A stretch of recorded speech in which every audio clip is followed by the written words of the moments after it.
What are you doing in here? The voice cut through the silence of the server room, but Mildred's fingers didn't stop moving across the keyboard. 3 monitors glowed in front of her, cascading lines of code reflecting in her dark eyes. Fixing your company. Her voice was steady, calm. She didn't look up. Roy Spencer, CEO of Spencer Global Technologies, stepped closer. His gray suit was rumpled, his blue tie loosened after another 18-hour day trying to save his father's legacy. You're the cleaning woman. I'm a woman who cleans. Now she turned to face him, her red headscarf catching the monitor's light. I'm also the person who knows something about your CTO you don't know. Roy's world tilted. Excuse me? Who do you think you are? How dare you? Before we jump back in, tell us where you're watching from. And if this story touches you, make sure you're subscribed, because tomorrow I've saved something extra special for you. Now, let's continue. 2 hours earlier, Roy had been alone in his office, staring at numbers that spelled the end of everything. The financial projections glowed on his screen like a death certificate. Revenue down 72%. Client retention at 18%. Stock price in freefall. Every metric told the same story. Spencer Global Technologies was dying, and no one could stop it. 19 days. That's all he had left. Roy rubbed his eyes, feeling the weight of exhaustion settle into his bones. 32 years old, and he was about to become the man who destroyed his father's empire. The thought made him sick. His father's photograph sat on the corner of his desk.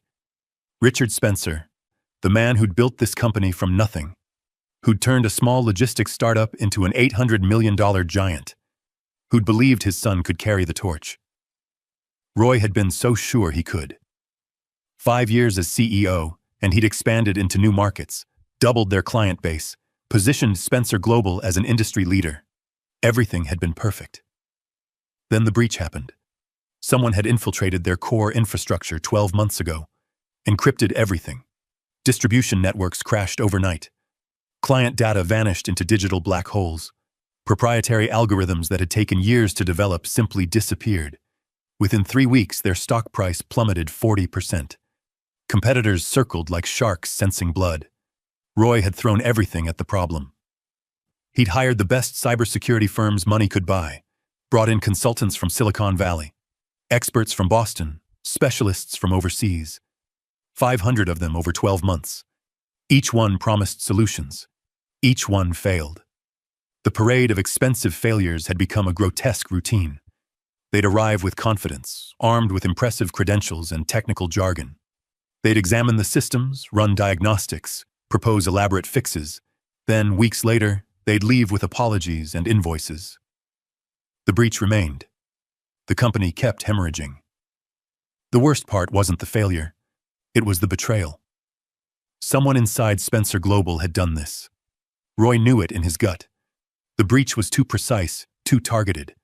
Whoever orchestrated it knew their systems intimately. But he couldn't prove it. Couldn't even narrow down the suspects. Trust had become a luxury he couldn't afford. His phone buzzed. Another email from the board. They wanted updates he didn't have, answers he couldn't provide. They were already discussing bankruptcy procedures, asset liquidation, severance packages.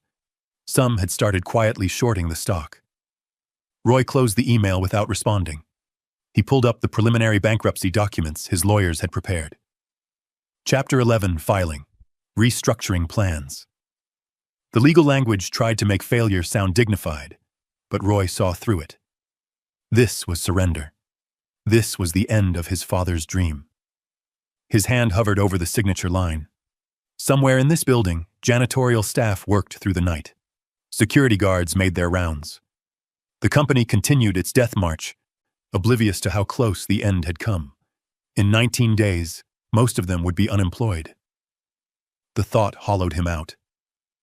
Roy signed the first page, then the second. His signature looked unfamiliar, like it belonged to someone else. That's when he heard it. A sound so faint he almost missed it. The rapid clicking of a keyboard coming from somewhere down the corridor. Roy frowned. This floor should be empty. The tech teams had given up months ago. The server room had been abandoned after the last failed recovery attempt. He stood, his chair scraping against the floor. Maybe it was security. Maybe someone had forgotten to log out. Or maybe, a paranoid voice whispered, it was whoever had sabotaged them, returning to admire their work. Roy moved down the corridor, following the sound. The lights were dimmed for the night shift, casting long shadows. His footsteps echoed on polished floors that someone cleaned every evening without him ever noticing who. The server room door was ajar. Light spilled into the hallway. The clicking grew louder. Roy pushed the door open. That's when he saw her. A woman sat at the terminal, her back to him. She wore the light blue uniform of the cleaning staff, a red headscarf tied around her head, her long braided hair falling down her back. 3 monitors surrounded her, displaying code that moved too fast for Roy to follow. Her fingers flew across the keyboard with the kind of speed and precision that spoke of deep expertise. For a moment, Roy just stood there, trying to make sense of what he was seeing. Then instinct kicked in. Months of paranoia, of betrayal, of watching his company die while strangers picked through its bones. "What are you doing in here?"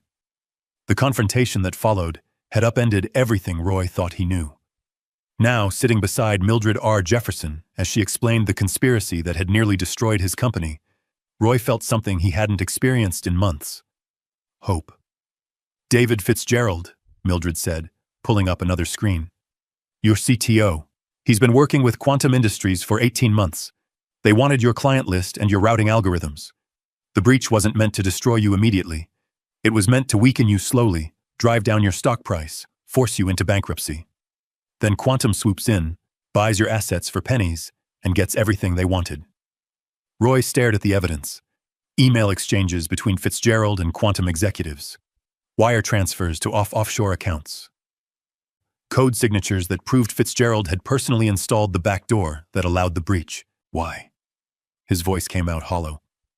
"David's been with us for 8 years. I trusted him. Quantum offered him Chief Innovation Officer, triple his salary, stock options worth millions." Mildred scrolled through financial documents. "He's been positioning himself for months. Once Spencer Global collapses, he moves to Quantum as the hero who helped them acquire your technology." Roy felt sick. "How long have you known?" 3 months. I figured it out while emptying trash bins on the executive floor." Mildred's voice held no bitterness, just statement of fact. "Fitzgerald got sloppy, left printouts of encrypted code in his recycling. I recognized the signature structure. After that, it was just a matter of tracking his digital footprint." "Why didn't you say something?" Mildred finally looked at him fully. In the monitor's glow, her eyes held a mixture of intelligence and something harder. Resignation, maybe, or understanding born from experience. "Would you have listened? A cleaning woman walks into the CEO's office claiming your CTO is a traitor. You would have called security." Roy wanted to deny it. He couldn't. "I can fix this," Mildred continued. "I can reverse the breach, rebuild your infrastructure, and make it stronger than before. But it'll take time. And trust." "How much time?" 72 hours. Roy looked at the evidence on the screens, then at the woman who'd been invisible in his company for 2 years. Everything in him screamed that this was impossible, that solutions didn't come from people who mopped floors, that genius announced itself with credentials and pedigree, but 500 experts with perfect credentials had failed. And this woman, in her cleaning uniform, had done in 3 months what they couldn't do in a year. Sometimes, Roy realized, you had to be desperate enough to see what was right in front of you all along. "What do you need?" Mildred's smile was small but real. "Full system access, complete authority over the infrastructure, and for you to trust me, even though you have no reason to." Roy thought about the bankruptcy documents on his desk, about his father's photograph, about 19 days until the end of everything.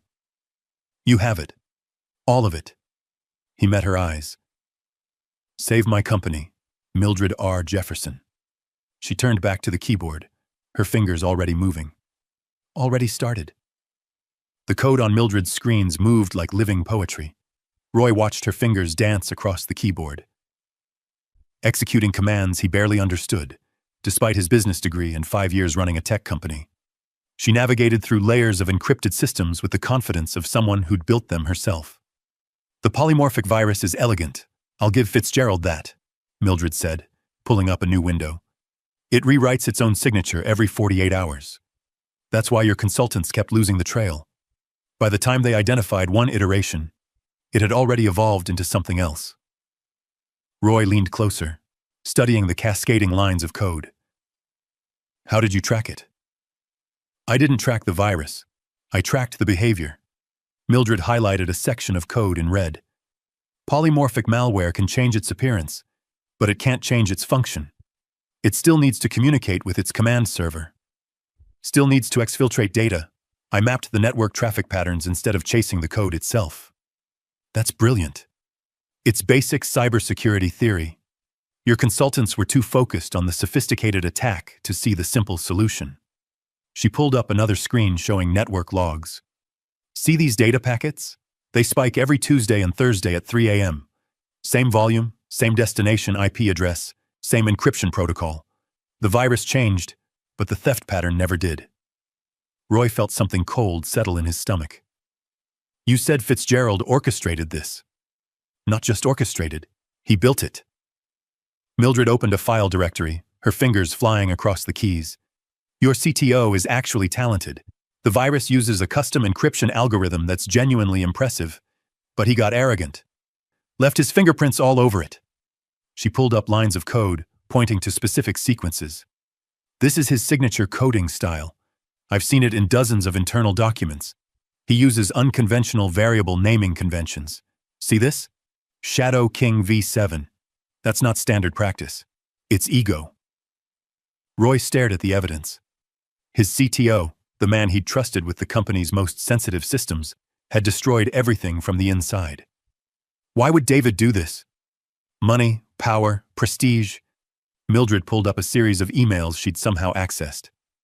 Quantum Industries approached him 18 months ago, offered him Chief Innovation Officer, $3.5 million salary, stock options worth another $8 million.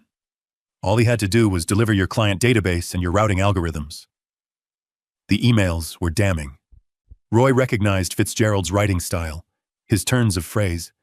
There were discussions about timing, about maximizing damage, about ensuring Spencer Global's stock price fell low enough for Quantum to acquire the company's assets cheaply.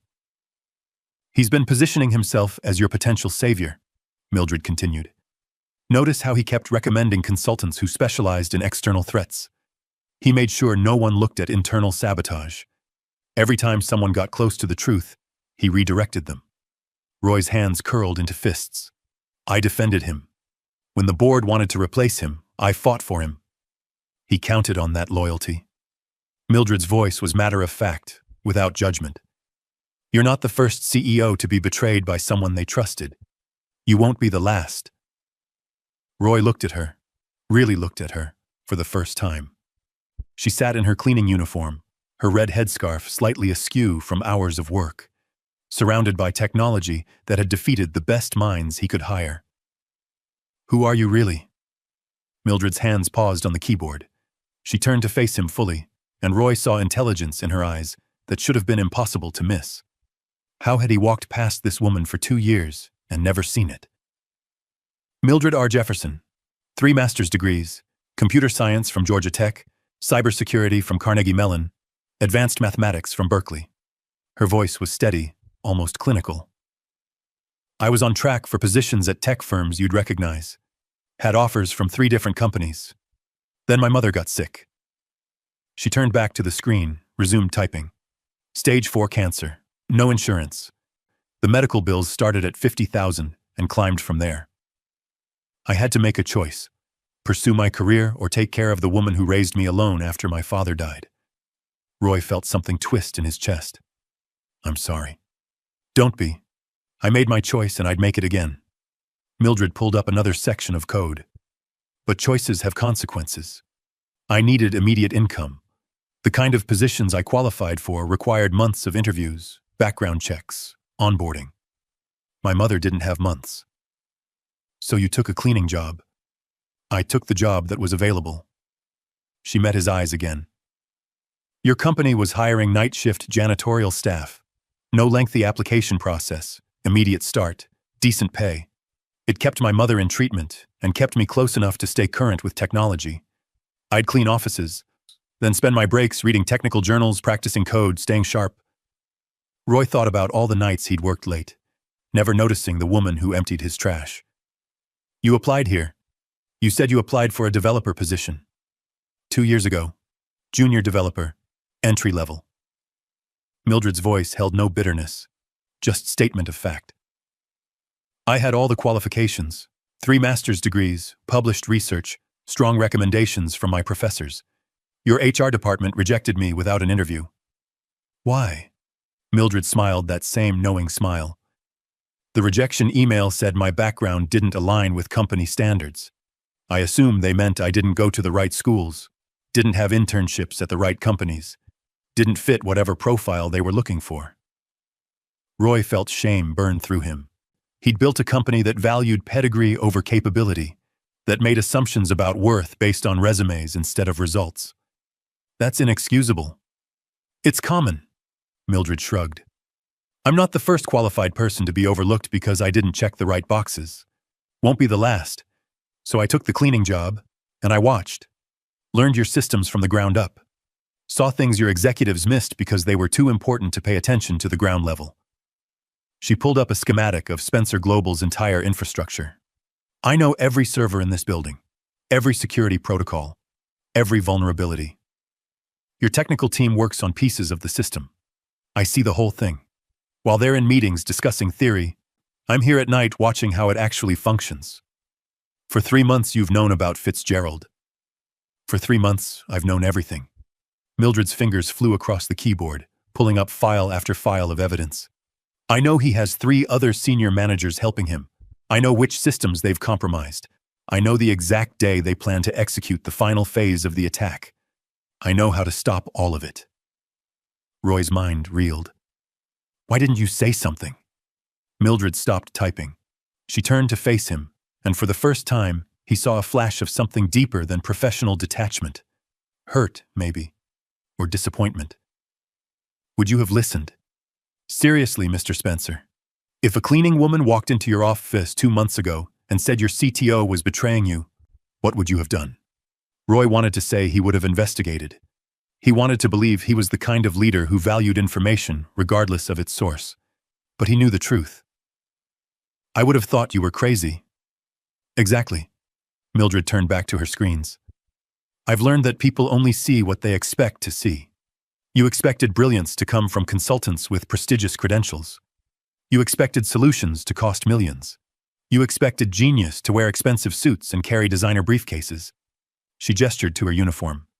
You didn't expect it to empty your trash cans. The words hit Roy like a physical blow. She was right. He'd been so blinded by his assumptions, so trapped in his expectations, that he'd overlooked the solution that had been in his building for 2 years. I'm sorry, he said, and meant it. I'm sorry we rejected you. I'm sorry no one listened. I'm sorry you've been invisible. Mildred's expression softened slightly. Apologies are nice. Action is better. What do you need? I need you to decide right now what kind of leader you want to be. She pulled up a final screen showing the full scope of Fitzgerald's conspiracy. I can fix everything he broke. I can rebuild your infrastructure stronger than before. I can save your company and turn it into something revolutionary. But I need complete access, absolute authority, and your trust. Roy looked at the evidence, then at Mildred. Everything he'd believed about business, about leadership, about worth, had been wrong. 500 consultants had failed because they approached the problem with the same assumptions he had. This woman had succeeded because she saw what everyone else missed. His company was 19 days from bankruptcy. He had nothing left to lose and everything to gain. How long will it take? 72 hours, 3 days of nonstop work. Mildred met his eyes. But I need to know you're committed, because once I start, Fitzgerald will know someone's onto him. This becomes a race. Roy thought about his father's photograph on his desk. About the 800 employees who'd lose their jobs if Spencer Global collapsed. About the legacy he'd been hours away from destroying. He pulled his phone from his pocket and opened his company directory. With a few taps, he granted Mildred's system administrator access to every network in the building. "You have 72 hours and unlimited authority." He met her eyes. "Save my company, Mildred R. Jefferson." Mildred looked at her phone as the access permissions flooded in. For just a moment, Roy saw something vulnerable cross her face. Relief, maybe. Or vindication. Then her professional mask returned. She cracked her knuckles and turned to the keyboard. "Already started. But you should know something before we go further." "What?" "When I'm done, your infrastructure won't just be fixed. It'll be revolutionary.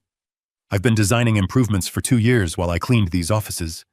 She pulled up schematics that made Roy's head spin.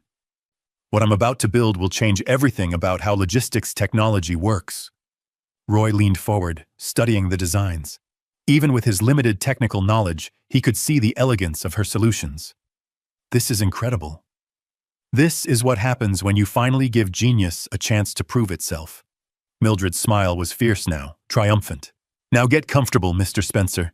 You're about to get an education in what you've been missing."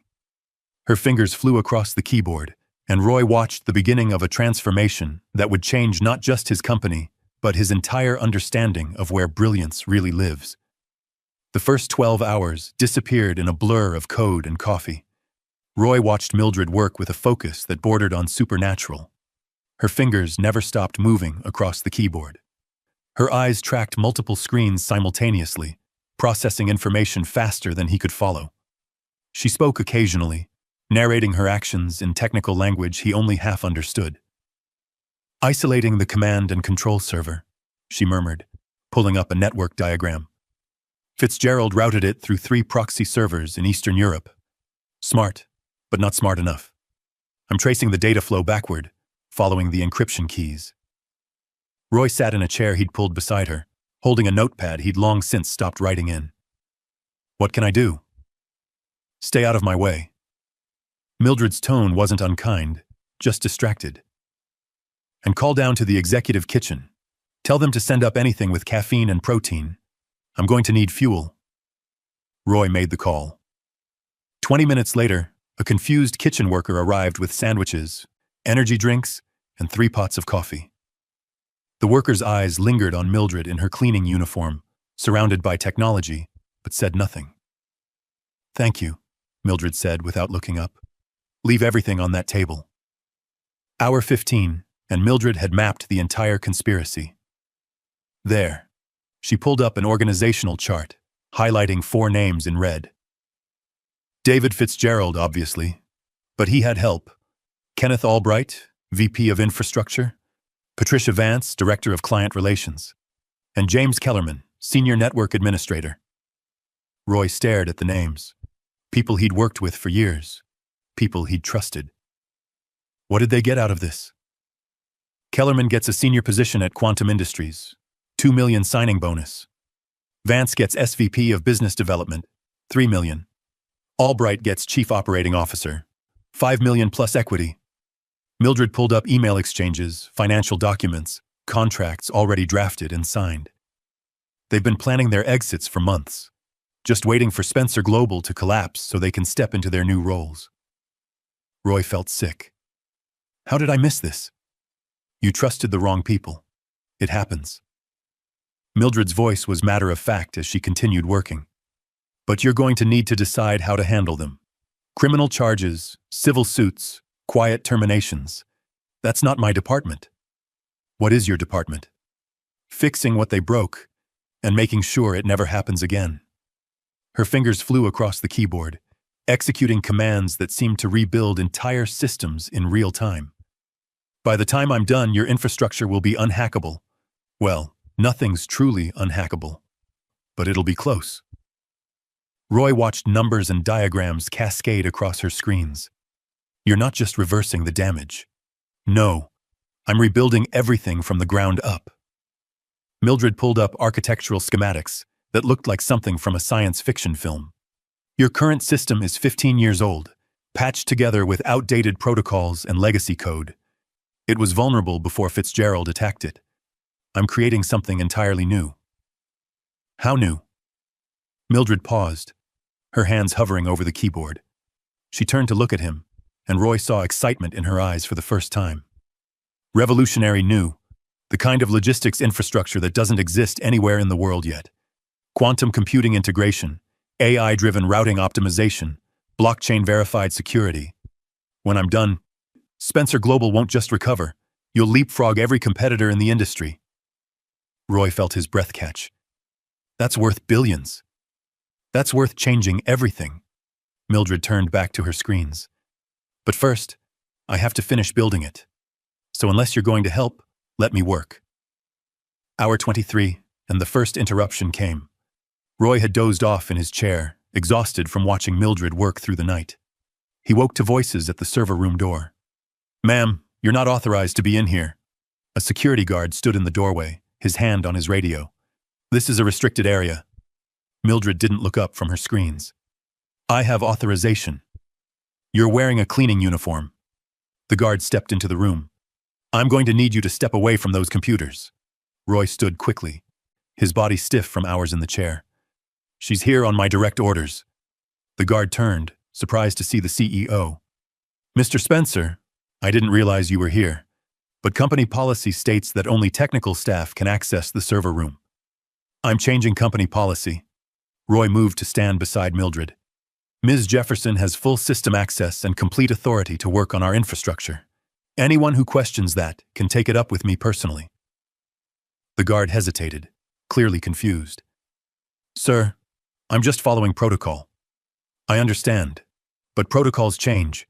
Effective immediately, Mildred Jefferson has unrestricted access to every server room, every system, and every network in this building. Is that clear?" "Yes, sir." The guard backed toward the door. "I'll update the access logs." After he left, Mildred glanced at Roy. "That was interesting." "What was?" "You defending the cleaning woman to your security staff." She returned to her work, but Roy caught the hint of a smile. "People are going to talk. Let them talk." Roy settled back into his chair. "I'm more interested in you saving my company." Hour 36, and exhaustion was setting in. Roy had left briefly to shower and change clothes in his office bathroom. He'd tried to convince Mildred to take a break, but she'd refused. When he returned with fresh coffee and breakfast from a nearby cafe, she was exactly where he'd left her. "You need to rest," Roy said, setting food beside her keyboard. "I need to finish." Mildred grabbed a sandwich without looking at it, taking bites between typing commands. "We're in the critical phase. The old system is offline. The new one is building. If I stop now, if I make a mistake, everything crashes." Roy watched her work, seeing the dark circles under her eyes, the slight tremor in her hands from too much caffeine and too little sleep. "When was the last time you slept?" 2 days ago, I'm fine." "You're not fine, you're running on fumes." "So are you." Mildred finally paused, turning to look at him. "You've been here the entire time, watching me work. When did you last sleep?" Roy realized he couldn't remember. "That's different." "How?" "I'm just watching. You're actually doing something." Mildred studied him for a long moment. "You're learning. That's not nothing. Most CEOs would have left hours ago, trusted me to handle it. You stayed. You're trying to understand." "I want to understand. I need to understand how I could have been so blind." Roy leaned forward, his voice intense. "You've been here for 2 years. 2 years, Mildred, and I never saw you, never noticed. How many other people in this building have skills I'm overlooking? How many other Mildreds are out there cleaning my offices while they could be changing the world? That's a question you should have asked yourself before now." Mildred's voice was gentle but firm. "But at least you're asking it." She turned back to her screens, but continued talking as she worked. "You want to know why I stayed?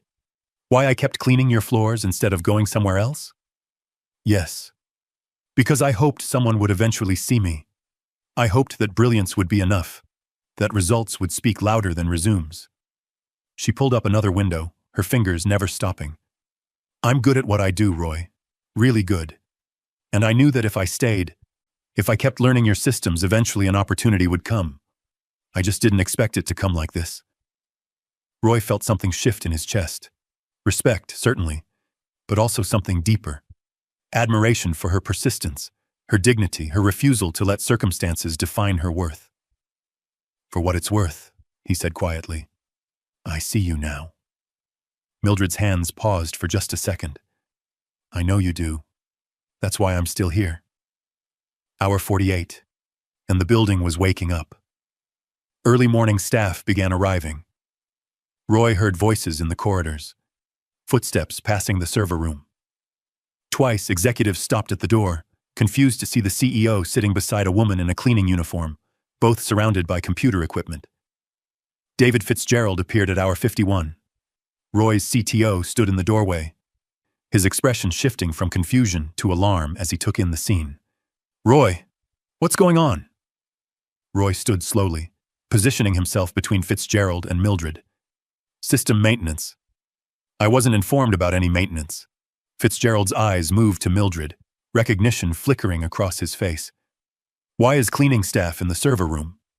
She's not cleaning staff. Roy kept his voice level, watching Fitzgerald carefully. She's fixing what you broke. Fitzgerald's face went pale. I don't know what you're talking about. Yes, you do.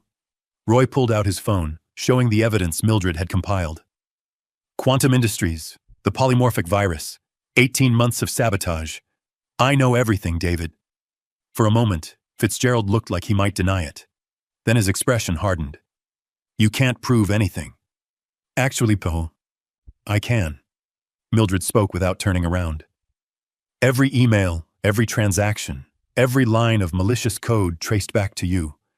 I've sent the complete evidence package to the FBI, the SEC, and Spencer Global's legal team. You're done, Mr. Fitzgerald. Fitzgerald's hand moved toward his phone. Roy stepped forward, blocking him. Security is already on their way. Don't make this harder than it needs to be. 2 security guards appeared in the doorway. Roy nodded to them. Escort Mr. Fitzgerald to the conference room and wait there. The authorities are coming. As they led Fitzgerald away, he turned back to Roy. You're making a mistake. You'll never recover from this. The company is finished. Roy met his eyes steadily. No, David. You're finished. The company is just getting started. Hour 68, and the transformation was nearly complete. Mildred worked through the final stages, her exhaustion visible but her focus unbreakable. Roy had stopped trying to understand what she was doing. He simply watched, occasionally bringing her water or food, making sure she didn't collapse. Other arrests had been made. Kenneth Albright, Patricia Vance, and James Kellerman were all in custody. The board had been notified. Emergency meetings were being scheduled. The media was starting to catch wind that something major was happening at Spencer Global. But in the server room, only 2 people existed. A CEO learning humility, and a genius finally getting her chance to shine. How much longer? Roy asked as dawn light filtered through the windows. An hour, maybe less. Mildred's voice was hoarse from lack of sleep. The final security protocols need to integrate with the new architecture.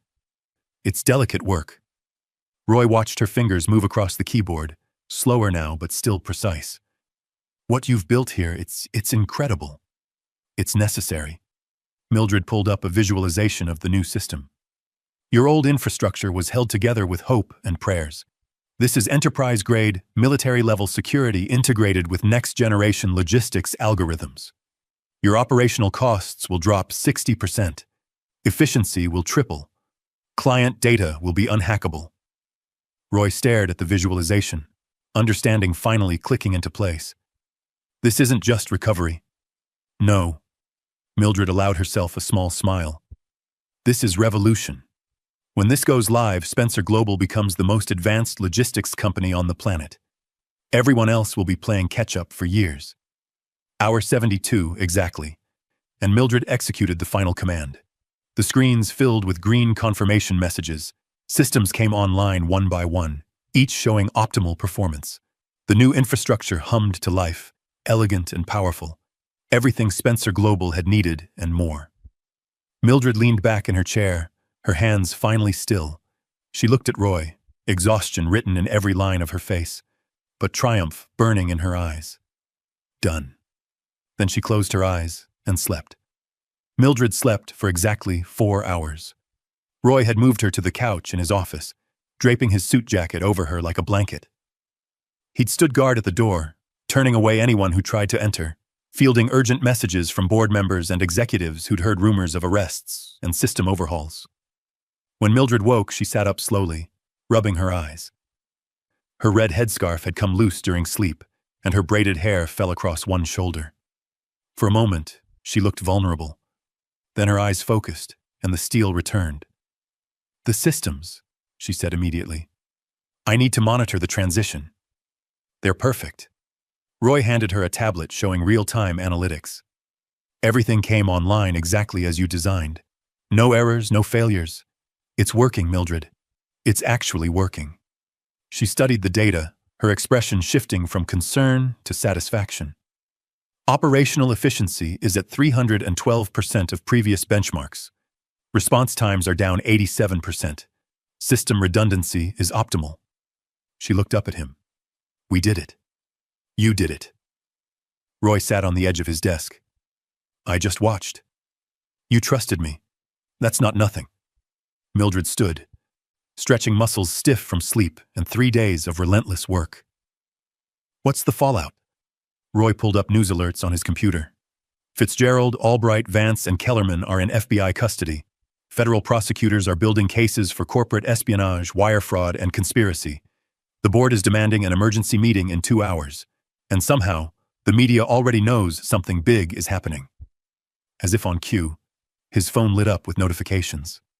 Financial news outlets reporting unusual activity at Spencer Global Technologies. Stock trading temporarily halted pending major announcement. Speculation about leadership changes and potential acquisition. "Your stock price is recovering," Mildred noted, reading over his shoulder. "It jumped 12% in pre-market trading. Someone leaked that the cybersecurity crisis has been resolved." "More than resolved." Roy pulled up client communications. "We've had 17 companies reach out this morning. Clients who were planning to leave are suddenly interested in staying. 3 new prospects want presentations. Everyone wants to know what we've done." Mildred's phone buzzed. She glanced at it and raised an eyebrow. "I'm getting emails sent to your system administrator account. Apparently, I'm listed as Chief Systems Architect now." Roy had the grace to look slightly embarrassed. "I updated your title and credentials in our directory while you slept. Seemed like the least I could do." "The least you could do is pay me accordingly." "Already handled. HR is drawing up a compensation package. You'll review it before the board meeting." Mildred studied him for a long moment. "You're different than you were 3 days ago." 3 days ago, I was about to sign bankruptcy papers and destroy my father's legacy because I was too blind to see the solution in front of me." Roy met her eyes. "You changed everything, Mildred. Not just the company. Me." Before she could respond, his assistant knocked on the door. "Mr. Spencer? The board is gathering early.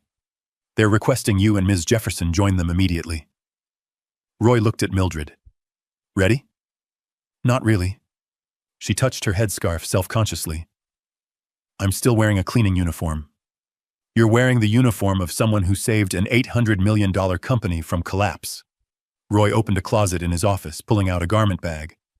"But just in case, I had my assistant bring options. You're approximately the same size as my sister." Mildred took the bag, something soft crossing her face. "Thank you. Thank you for giving me a chance to see past my own prejudices." 20 minutes later, Mildred emerged from his private bathroom, wearing a tailored navy pantsuit that fit perfectly. She'd rewrapped her headscarf and looked every inch the professional she'd always been. Roy found himself staring. "What?" Mildred asked. "Nothing. You look ready to face down a room full of executives who've underestimated you." "I've been ready for that my entire life." Mildred picked up the tablet containing her presentation materials. "Let's go show them what they've been missing." The boardroom fell silent when they entered. 12 board members sat around the long conference table, their expressions ranging from confusion to hostility. Roy recognized the look. They'd heard about the arrests, about systems being rebuilt, about a cleaning woman somehow at the center of everything. They didn't understand, and people who don't understand tend to get defensive. Gentlemen, ladies, Roy remained standing at the head of the table. I know you have questions. Before we begin, I need to introduce someone who most of you have never properly met, despite her working in this building for 2 years. He gestured to Mildred. This is Mildred R. Jefferson. She holds 3 master's degrees in computer science, cybersecurity, and advanced mathematics. Over the past 72 hours, she identified a conspiracy to destroy this company, exposed 4 senior executives working with our competitors, and rebuilt our entire technological infrastructure from the ground up. What she's created will revolutionize the logistics industry. Board member Richard Lawson, a silver-haired veteran of 3 decades in business, spoke first. With all due respect, Roy, we've heard she's a member of the janitorial staff. How exactly did a cleaning woman accomplish what 500 consultants could not? By being smarter than all of them combined. Roy's voice was sharp. And by noticing details that people with prestigious credentials were too arrogant to see. Another board member, Elizabeth Tran, leaned forward. We're not questioning her intelligence, Roy. We're questioning the chain of command. Why weren't we informed? Why did you give system-wide access to someone outside our technical team? Because everyone on our technical team either failed to solve the problem or was actively part of the conspiracy. Roy pulled up David Fitzgerald's arrest photo on the screen. Our CTO orchestrated this entire crisis. 3 other senior managers helped him. They were preparing to let this company collapse so they could take positions at Quantum Industries after our competitors bought our assets. The room erupted.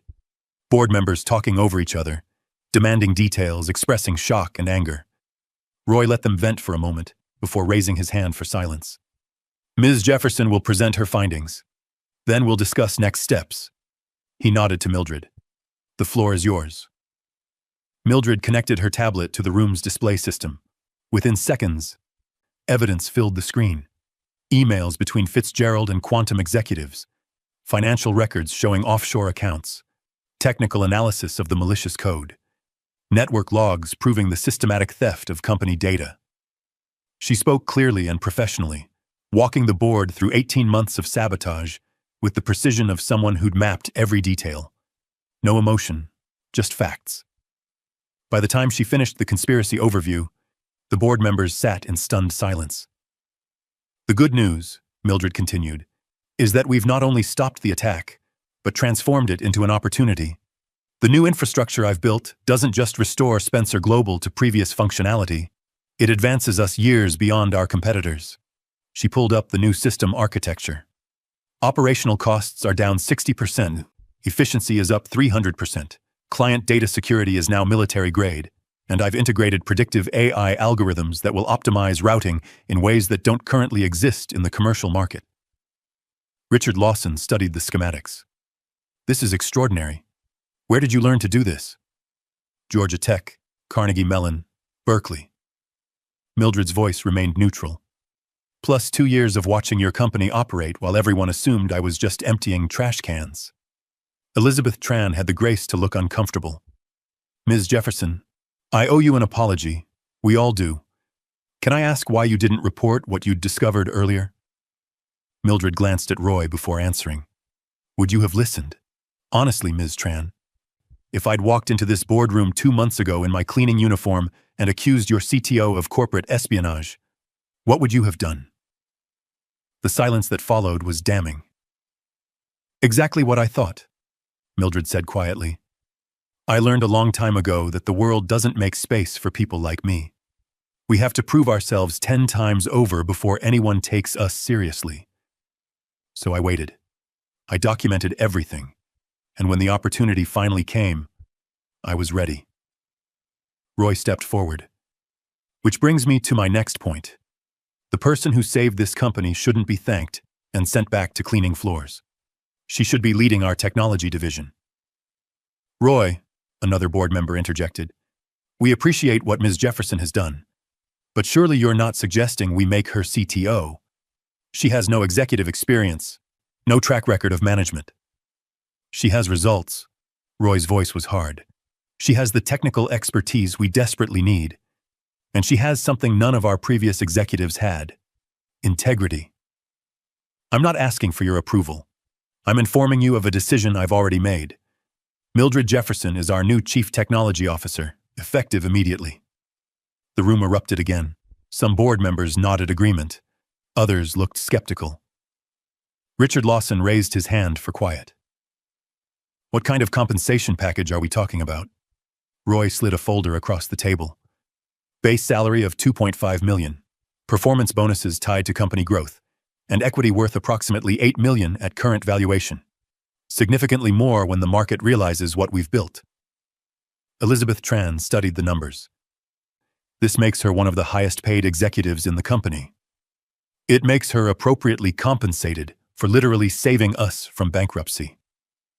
Roy met each board member's eyes. I'm open to discussion on many things. This isn't one of them. After a long moment, Richard Lawson nodded. I move that we approve Ms. Jefferson's appointment as Chief Technology Officer with the proposed compensation package. Seconded, Elizabeth Tran said quietly. The vote was 8-4 in favor. Not unanimous, but enough. As board members began discussing next steps for prosecution, media strategy, and client communications, Roy caught Mildred's eye. She looked composed, professional, but he saw the slight tremble in her hands as she gathered her materials. 5-minute recess, Roy announced. Everyone take a breath. He guided Mildred to a small conference room adjacent to the boardroom. Once the door closed, she leaned against the wall, closing her eyes. That was intense, she said. You were perfect. Roy stood beside her, close enough to feel the exhaustion radiating from her. Are you okay? I just became a millionaire CTO because I refused to accept invisibility. Mildred opened her eyes, looking at him. Am I okay? I honestly don't know. This doesn't feel real. It's real. You earned it. Every single part of it. Roy hesitated, then asked the question that had been haunting him. Why did you stay? Really?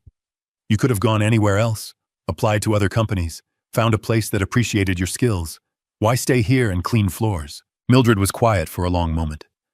Because leaving felt like admitting defeat. Because I'd applied here first, before my mother got sick, and being rejected felt personal. And because part of me hoped that if I stayed, if I kept proving myself through my work, eventually someone would see me. She met his eyes. I didn't expect it to take 2 years. I didn't expect it to happen like this. But I never stopped hoping. Roy felt something crack open in his chest. I'm sorry it took me so long. You saw me when it mattered. That's enough. Mildred pushed away from the wall. Now we have to go back in there and convince a room full of skeptics that a former cleaning woman can lead a technology division. Not a former cleaning woman. Roy opened the door for her. A brilliant executive who happened to start in an entry-level position because that's what life demanded. There's a difference. Mildred smiled, the first genuine smile he'd seen from her. You're learning. I had a good teacher. They returned to the boardroom together, and Roy couldn't shake the feeling that something fundamental had shifted between them. Respect had always been there, but now there was something else. Partnership. Trust. And underneath it all, the beginning of something neither of them were quite ready to name. The board meeting continued for 3 more hours. By the end, Spencer Global had a new CTO, a plan for going public with the conspiracy, and a strategy for capitalizing on their technological revolution. And Roy Spencer had learned the most expensive lesson of his life. Brilliance doesn't announce itself with credentials and pedigree. Sometimes it arrives in a cleaning uniform, waiting patiently for someone to finally open their eyes. The press conference was scheduled for 2 p.m. the following day. Roy had 12 hours to prepare for the public announcement that would change everything. But first, he had to survive the full board meeting. The room had filled since the initial emergency session. In addition to the 12 board members, senior executives from every division crowded around the perimeter. VP of Operations, Chief Financial Officer, Head of Human Resources, General Counsel. All the people who'd walked past Mildred for 2 years without seeing her. Now she stood at the front of the room in her borrowed navy suit, a laser pointer in her hand, facing the people who'd rejected her application without a second thought. Let's begin with the technical analysis, Mildred said, her voice steady and professional. She pulled up a 3D network diagram on the massive screen. The breach occurred in 3 phases over 18 months. Phase 1 established backdoor access through compromised administrator credentials. Phase 2 deployed the polymorphic virus. Phase 3 initiated systematic data exfiltration, timed to maximize damage while avoiding detection. She walked through each phase with surgical precision, showing code samples, network logs, and forensic evidence. The technical detail was overwhelming, but her explanations made complex concepts accessible even to board members without engineering backgrounds. The virus was designed to mimic legitimate system processes, Mildred continued. It rewrote its signature every 48 hours, which is why your consultants kept losing the trail. They were looking for a static threat. This was dynamic, adaptive, and extremely sophisticated. Board member Gerald Morrison, a venture capitalist who'd made his fortune in the 1990s tech boom, raised his hand. Ms. Jefferson, you're telling us that 500 consultants from top firms missed what you found while cleaning offices? Yes, sir. Forgive my skepticism, but that seems unlikely. Morrison leaned forward. How do we know you didn't plant this virus yourself? Create a problem you could solve to make yourself look like a hero? The room went silent. Roy felt anger surge through him, but before he could respond, Mildred smiled calmly. That's a fair question, Mr. Morrison. Let me address it with evidence. She pulled up a new screen showing detailed timestamps. The initial breach occurred 22 months ago. I was hired 18 months ago. Here are the network logs from the breach date, showing the exact time and IP address of the intrusion.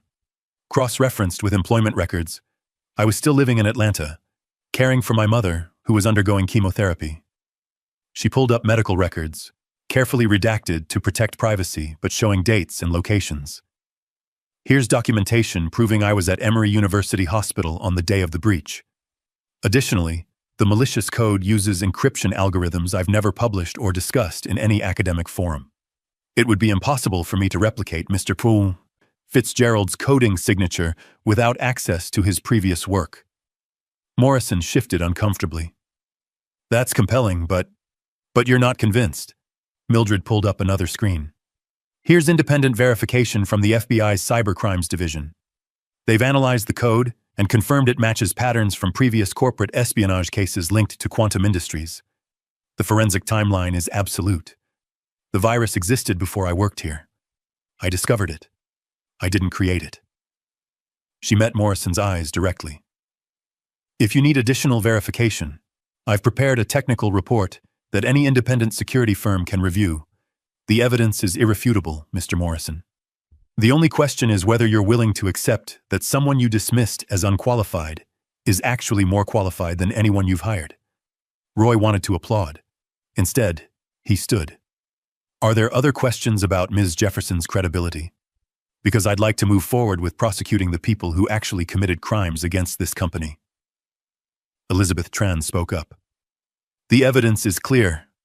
I move that we accept Ms. Jefferson's findings and direct our legal team to pursue maximum criminal and civil penalties against David Fitzgerald, Kenneth Albright, Patricia Vance, and James Kellerman. Seconded, Richard Lawson said.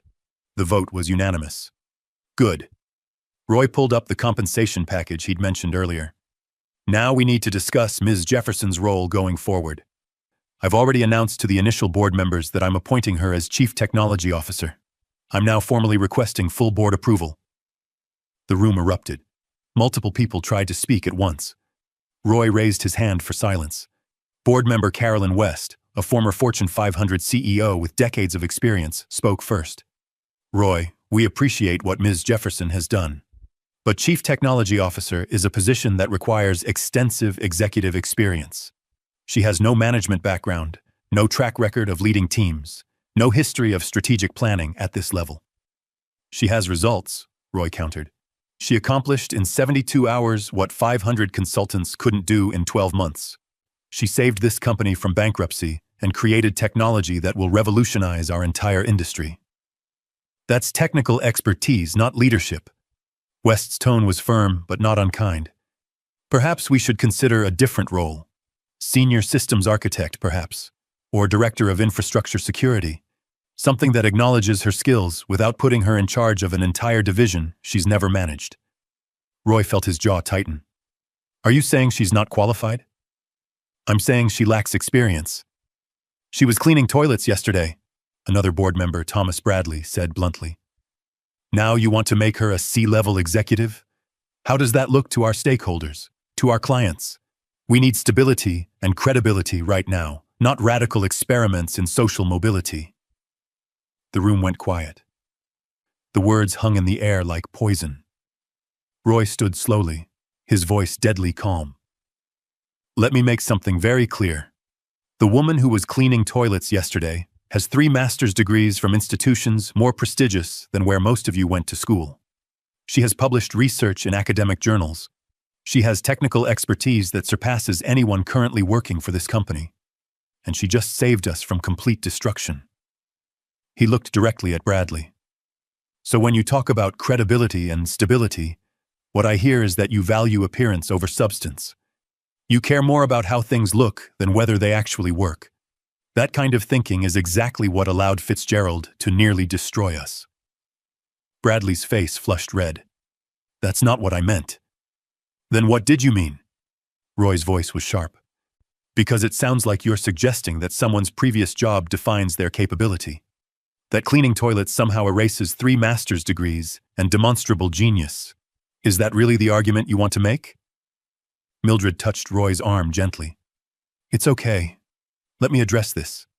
She turned to face the board, her expression serene despite the tension. Mr. Bradley, Ms. West, I understand your concerns. Executive leadership is about more than technical skill. It's about vision, management, strategic thinking, and the ability to inspire teams. You're right that I haven't held a leadership position before. She paused, letting that acknowledgement settle. But I've been leading without authority for 2 years. I identified problems no one else saw. I developed solutions no one else could create. I documented everything with meticulous detail. I waited for the right moment and executed flawlessly when that moment came. That's strategic thinking. Mildred pulled up organizational charts showing the restructuring she'd already planned. I've spent 2 years watching every team in this building. I know who's competent and who's coasting. I know which systems need immediate attention and which can wait. I know where we're vulnerable and how to fix it. I may not have a traditional executive background, but I have something more valuable. Complete understanding of this company from the ground up. She met West's eyes. You're asking if I can lead. I'm asking if you're willing to let me prove it. Give me 6 months. If my division underperforms, if morale suffers, if I demonstrate I can't handle the responsibility, then demote me. But give me the chance to show you what I can do when someone finally gives me authority to match my ability. The room was silent. Roy watched board members exchange glances, having silent conversations with their eyes. Finally, Richard Lawson spoke. I've spent 40 years in business.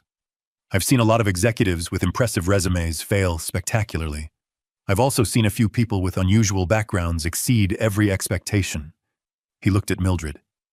What you did in 72 hours is unprecedented. I'm willing to bet on you. As am I, Elizabeth Tran added. But I want quarterly performance reviews, and I want Roy to personally oversee the transition. Agreed, Roy said immediately. Carolyn West studied Mildred for a long moment. Against my better judgment, I'll vote yes, but I'm holding you to that 6-month timeline. Ms. Jefferson, prove yourself or step aside. Fair enough, Mildred said. The vote was called, 8 in favor, 4 against. Mildred Jefferson was officially Chief Technology Officer of Spencer Global Technologies. Roy pulled up the compensation package. Base salary of $2.5 million annually, performance bonuses tied to company growth metrics, and equity comprising 0.3% of the company, worth approximately $8 million at current valuation. The stunned silence was absolute. That makes her one of the top 5 highest-paid executives in the company, Gerald Morrison said slowly. It makes her appropriately compensated for saving us from bankruptcy, Roy corrected. The equity vests over 4 years, incentivizing her to stay and continue building. Any objections? Thomas Bradley shook his head in disbelief. This is insane. We're making a former janitor a millionaire based on one successful project? We're compensating exceptional talent at market rate, Roy said coldly. Or would you prefer she take her revolutionary technology to one of our competitors? Because I guarantee Quantum Industries would hire her in a heartbeat, despite their role in trying to destroy us. The compensation package passed by the same 8-4 margin. As the meeting continued with discussions of legal strategy and press messaging, Roy noticed movement outside the boardroom windows. Security personnel were escorting someone in handcuffs through the corridor. David Fitzgerald. Roy excused himself and stepped outside. His former CTO looked haggard, his expensive suit rumpled, his face pale with fear and anger. Roy, Fitzgerald said desperately, you're making a mistake. Whatever that woman told you, it's not the full story. The FBI has the full story. So does the SEC. So do federal prosecutors. Roy kept his voice level.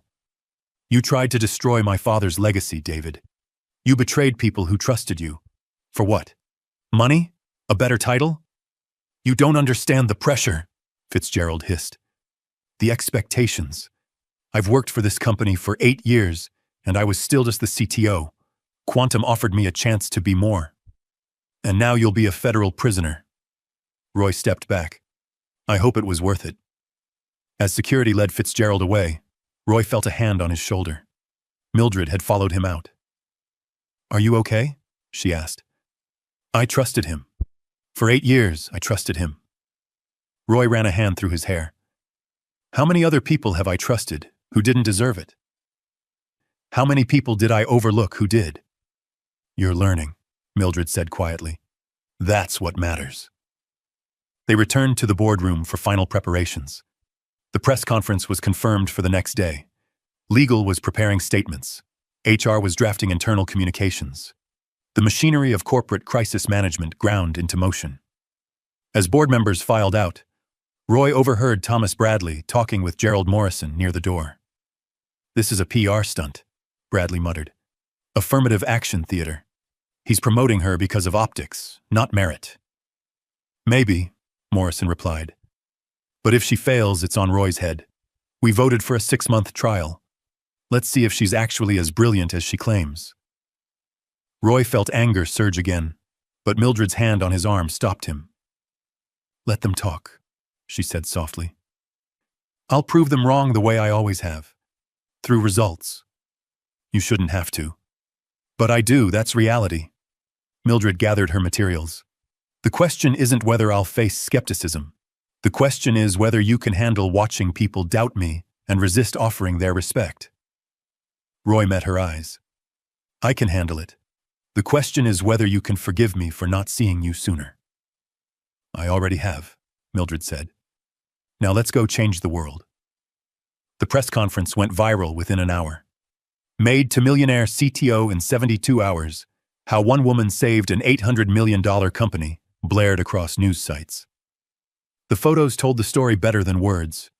Mildred in her cleaning uniform beside images of her in the borrowed Navy suit, standing next to Roy at the podium, explaining technical concepts to a room full of journalists. Social media exploded. Half the internet celebrated her as an inspiration. The other half questioned everything. Roy sat in his office 3 days after the press conference, scrolling through reactions on his tablet. Tech industry publications had picked up the story, and the response was exactly what he'd feared. Spencer Global's Cinderella CTO, Inspiring Story or Dangerous Precedent, read one headline. Tech industry questions credentials of former janitor now leading major company, said another. The think pieces were worse. Op-eds from CEOs at competing firms, all carefully worded to sound reasonable while dripping with condescension. While we applaud Spencer Global's commitment to diversity, wrote the CEO of a Silicon Valley logistics firm, himself a Stanford graduate, one cannot help but question whether a single successful project qualifies someone for C-level leadership. The technology sector requires rigorous expertise that typically comes from years of progressive responsibility. Another CEO, this one from MIT, was more direct. This appears to be either a publicity stunt or an extraordinarily lucky accident. Time will tell whether Ms. Jefferson's solutions hold up under real-world pressure. Roy threw the tablet onto his desk in disgust. Reading the reviews? Mildred stood in his doorway, holding 2 cups of coffee. She'd moved into her new office down the hall, but still dropped by his several times a day. They're calling you lucky, unqualified, suggesting I promoted you for optics. Roy accepted the coffee gratefully. It's infuriating. It's predictable. Mildred sat in the chair across from him, the same chair he'd pulled beside her terminal in the server room. People who've never had to prove themselves don't understand those of us who prove ourselves constantly. You shouldn't have to deal with this. But I do. The question is whether you can handle it. Mildred sipped her coffee. Because this is just the beginning, Roy. Wait until we go to industry conferences. Wait until I have to negotiate contracts with clients who remember me cleaning their offices. Wait until I try to hire top talent who question why they should work for someone without a traditional executive background. Roy started to respond, but his assistant knocked on the door. Mr. Spencer, Kyle Hendricks is here. Roy's VP of Engineering entered without waiting for permission. Hendricks was 45, Harvard-educated, with 15 years of experience at major tech firms. He'd been with Spencer Global for 3 years and considered himself next in line for CTO. We need to talk, Hendricks said, not bothering to acknowledge Mildred. About? Roy kept his voice neutral. About the new protocols your CTO is trying to implement. Hendricks dropped a tablet on Roy's desk. She's requiring my entire team to rebuild systems that are functioning perfectly fine. It's a waste of resources and time. Mildred leaned forward. Those systems have vulnerabilities that Fitzgerald exploited. If we don't rebuild them properly, we're leaving ourselves open to future attacks. Hendricks finally looked at her, his expression dismissive. With all due respect, I've been building enterprise systems for 15 years. I think I know more about infrastructure security than someone who was mopping floors 6 months ago. The room went cold. Roy stood slowly. Kyle, I'm going to give you one chance to rephrase that. I'm stating facts. Hendricks crossed his arms. Look, I'm sure Ms. Jefferson is very talented at whatever she did during those 72 hours. But running a technology division requires management experience, strategic vision, and credibility with engineering teams. She doesn't have any of that. She has my complete confidence, Roy said quietly. And she has authority over every technical system in this company. That includes your team. Then you have a problem, because my team won't follow her. Hendricks leaned forward. Half of them are already updating their resumes. They didn't sign on to work for someone whose primary qualification is being in the right place at the right time. Mildred stood, her voice calm but firm. Mr. Hendricks, your team can update their resumes, or they can implement the security protocols that will keep this company safe. Those are the only 2 options. But if they choose to leave because they can't accept my authority, then they're not the kind of engineers Spencer Global needs. You can't fire my entire division. I won't have to, because you're fired. Roy's voice cut through the room like ice. Effective immediately, security will escort you out. HR will contact you about severance. Hendricks's face went purple. You're firing me? For refusing to follow orders from an unqualified... Be very careful how you finish that sentence, Roy warned. You're already done here. Don't make it worse. 2 security guards appeared at the door. Roy must have signaled them somehow. Hendricks looked between Roy and Mildred, then grabbed his tablet and stormed out. After he left, Mildred sat back down heavily. That was dramatic. That was necessary. Roy pulled up his phone, typing a message. I'm sending a company-wide email right now. Anyone who questions your authority or refuses to implement your protocols will face immediate termination. No warnings, no second chances. That might make you more enemies than allies. I don't care. Roy hit send. You saved this company. You earned your position. I won't let people undermine you because they're uncomfortable with how fast you rose. Mildred was quiet for a long moment. Thank you. You don't have to thank me for doing the bare minimum of being a decent leader. But the resistance didn't stop with Hendricks's firing. Over the next 2 weeks, Mildred faced a constant stream of subtle sabotage, meetings scheduled without including her, technical decisions made without her input, senior engineers forgetting to copy her on critical emails, She handled it with grace Roy found remarkable. She documented every instance, addressed issues professionally, and never lost her temper. But he saw the toll it took, the tension in her shoulders, the exhaustion in her eyes. 3 weeks after the press conference, Roy found her in his office late at night. She sat in the dark, staring out at the city lights. "Couldn't sleep?" he asked, flipping on a desk lamp. "Couldn't stop thinking." Mildred didn't turn around. "Do you know what Jonathan Price said to me today?" Jonathan Price was their director of systems integration. 40 years old, Princeton educated, impeccable credentials. "What?" "He asked if I needed help understanding the technical documentation he'd prepared. Said he knew it was probably above my level of expertise." Mildred's voice was flat. "The documentation I wrote 6 months ago, before anyone knew who I was. He was literally asking if I understood my own work." Roy felt anger surge through him. "I'll fire him tomorrow." "Don't." Mildred finally turned to face him.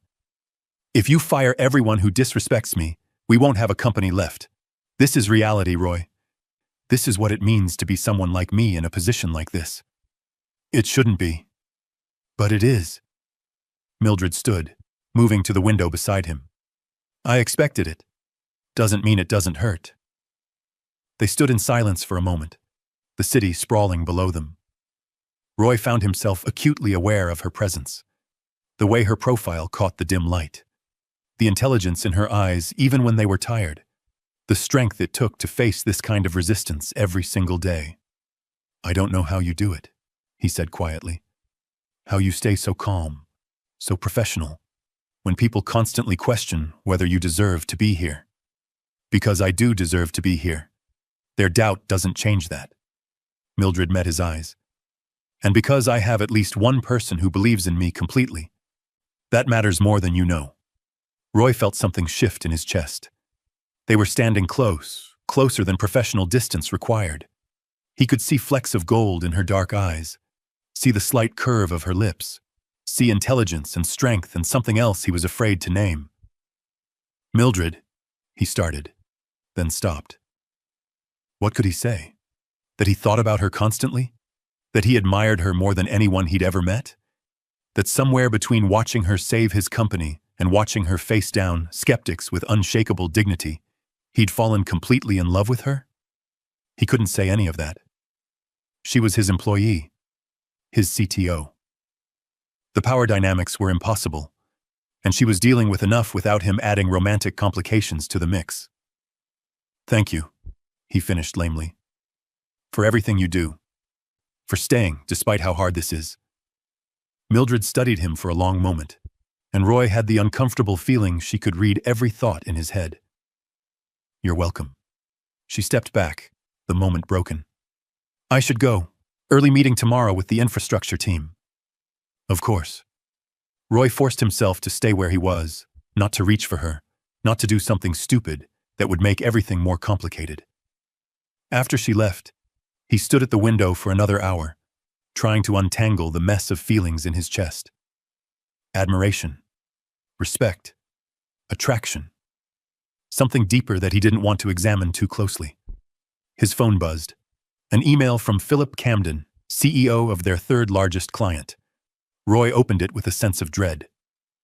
"Dear Mr. Spencer, regarding the recent changes to your executive team, we have serious concerns about entrusting our logistics data to someone without proven executive experience. While we appreciate Ms. Jefferson's technical contributions during your recent crisis, we require a CTO with established credentials and industry recognition. We're requesting that you replace Ms. Jefferson with a more qualified candidate, or we will be forced to take our $50 million annual contract elsewhere. We await your response." Roy read the email 3 times, feeling his blood pressure rise with each reading. $50 million, 10% of their annual revenue, the kind of loss that would make the board question everything. He drafted 3 responses. The first was professional and diplomatic. The second was angry and defensive. The third was honest. He sent the third. "Dear Mr. Camden, Ms. Jefferson is the most qualified CTO Spencer Global has ever had. She saved this company when 500 consultants failed. She built technology that surpasses anything our competitors can offer. And she earned her position through demonstrable excellence, not connections or pedigree. If those qualifications aren't sufficient for you, then Spencer Global is not the right partner for your company. We will not be replacing our CTO to accommodate your comfort with traditional credentials. Best regards, Roy Spencer. He hit send before he could second-guess himself. The response came within minutes. Then we're terminating our contract effective immediately. $50 million gone. Roy closed his laptop and rubbed his eyes. The board would be furious. Some might call for his removal as CEO. He'd just sacrificed a major client for a principal. But he'd do it again. And again. As many times as necessary. His phone rang. Mildred. You just cost us Philip Camden, she said without preamble. You saw the email? I'm copied on all executive communications now, remember? Her voice was unreadable. $50 million, Roy. That's not insignificant. Neither are you. Roy stood, pacing his office. I won't let clients dictate who leads this company. If they can't see your value, that's their problem. Mildred was quiet for a long moment. Thank you, again. I seem to be saying that a lot lately.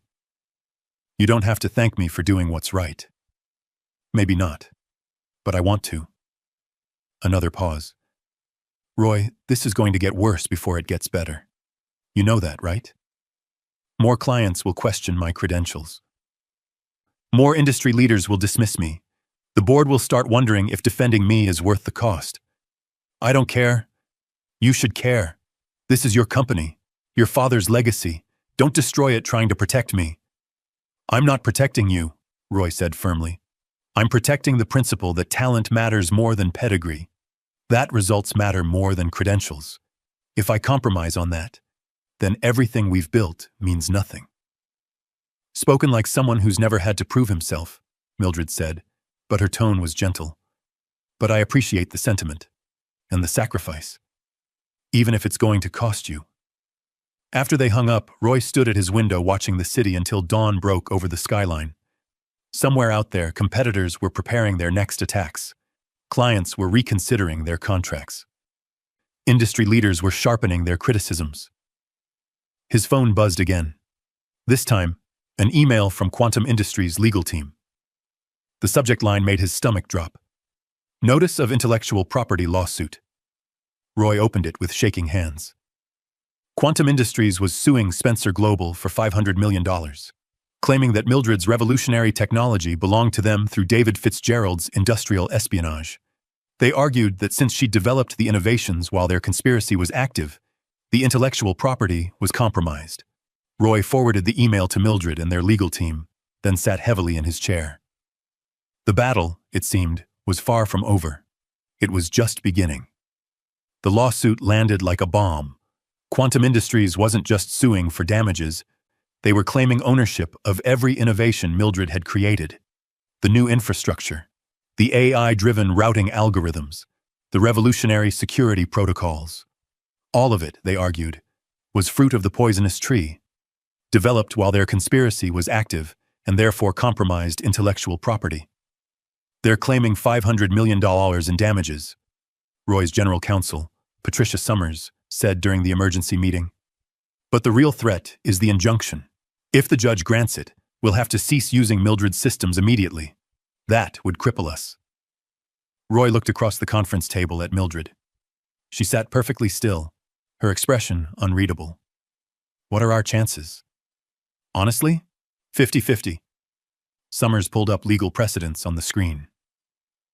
There are cases where courts have ruled that intellectual property developed during criminal conspiracy is tainted. Quantum's argument is that Mildred created these innovations while Fitzgerald's sabotage was ongoing, making them inadmissible as Spencer Global property. That's absurd, Roy said. She created them to stop the sabotage. I agree. But Quantum has expensive lawyers who'll argue she was complicit, or at minimum, that she benefited from illegal access to systems during the conspiracy period. Summers looked at Mildred. They're going to come after your credibility hard. Your background, your timing, your rapid promotion. They'll paint you as an opportunist who exploited the crisis. Mildred finally spoke, What's your recommendation? Settlement. Quantum's willing to drop the suit for $100 million and licensing rights to your core algorithms. Summers pulled up the settlement offer. It's painful, but it eliminates the risk of losing everything in court. No. Mildred's voice was quiet but absolute. Ms. Jefferson, I understand the principle, but… No. Mildred stood, her hands flat on the table. I won't let them steal my work twice.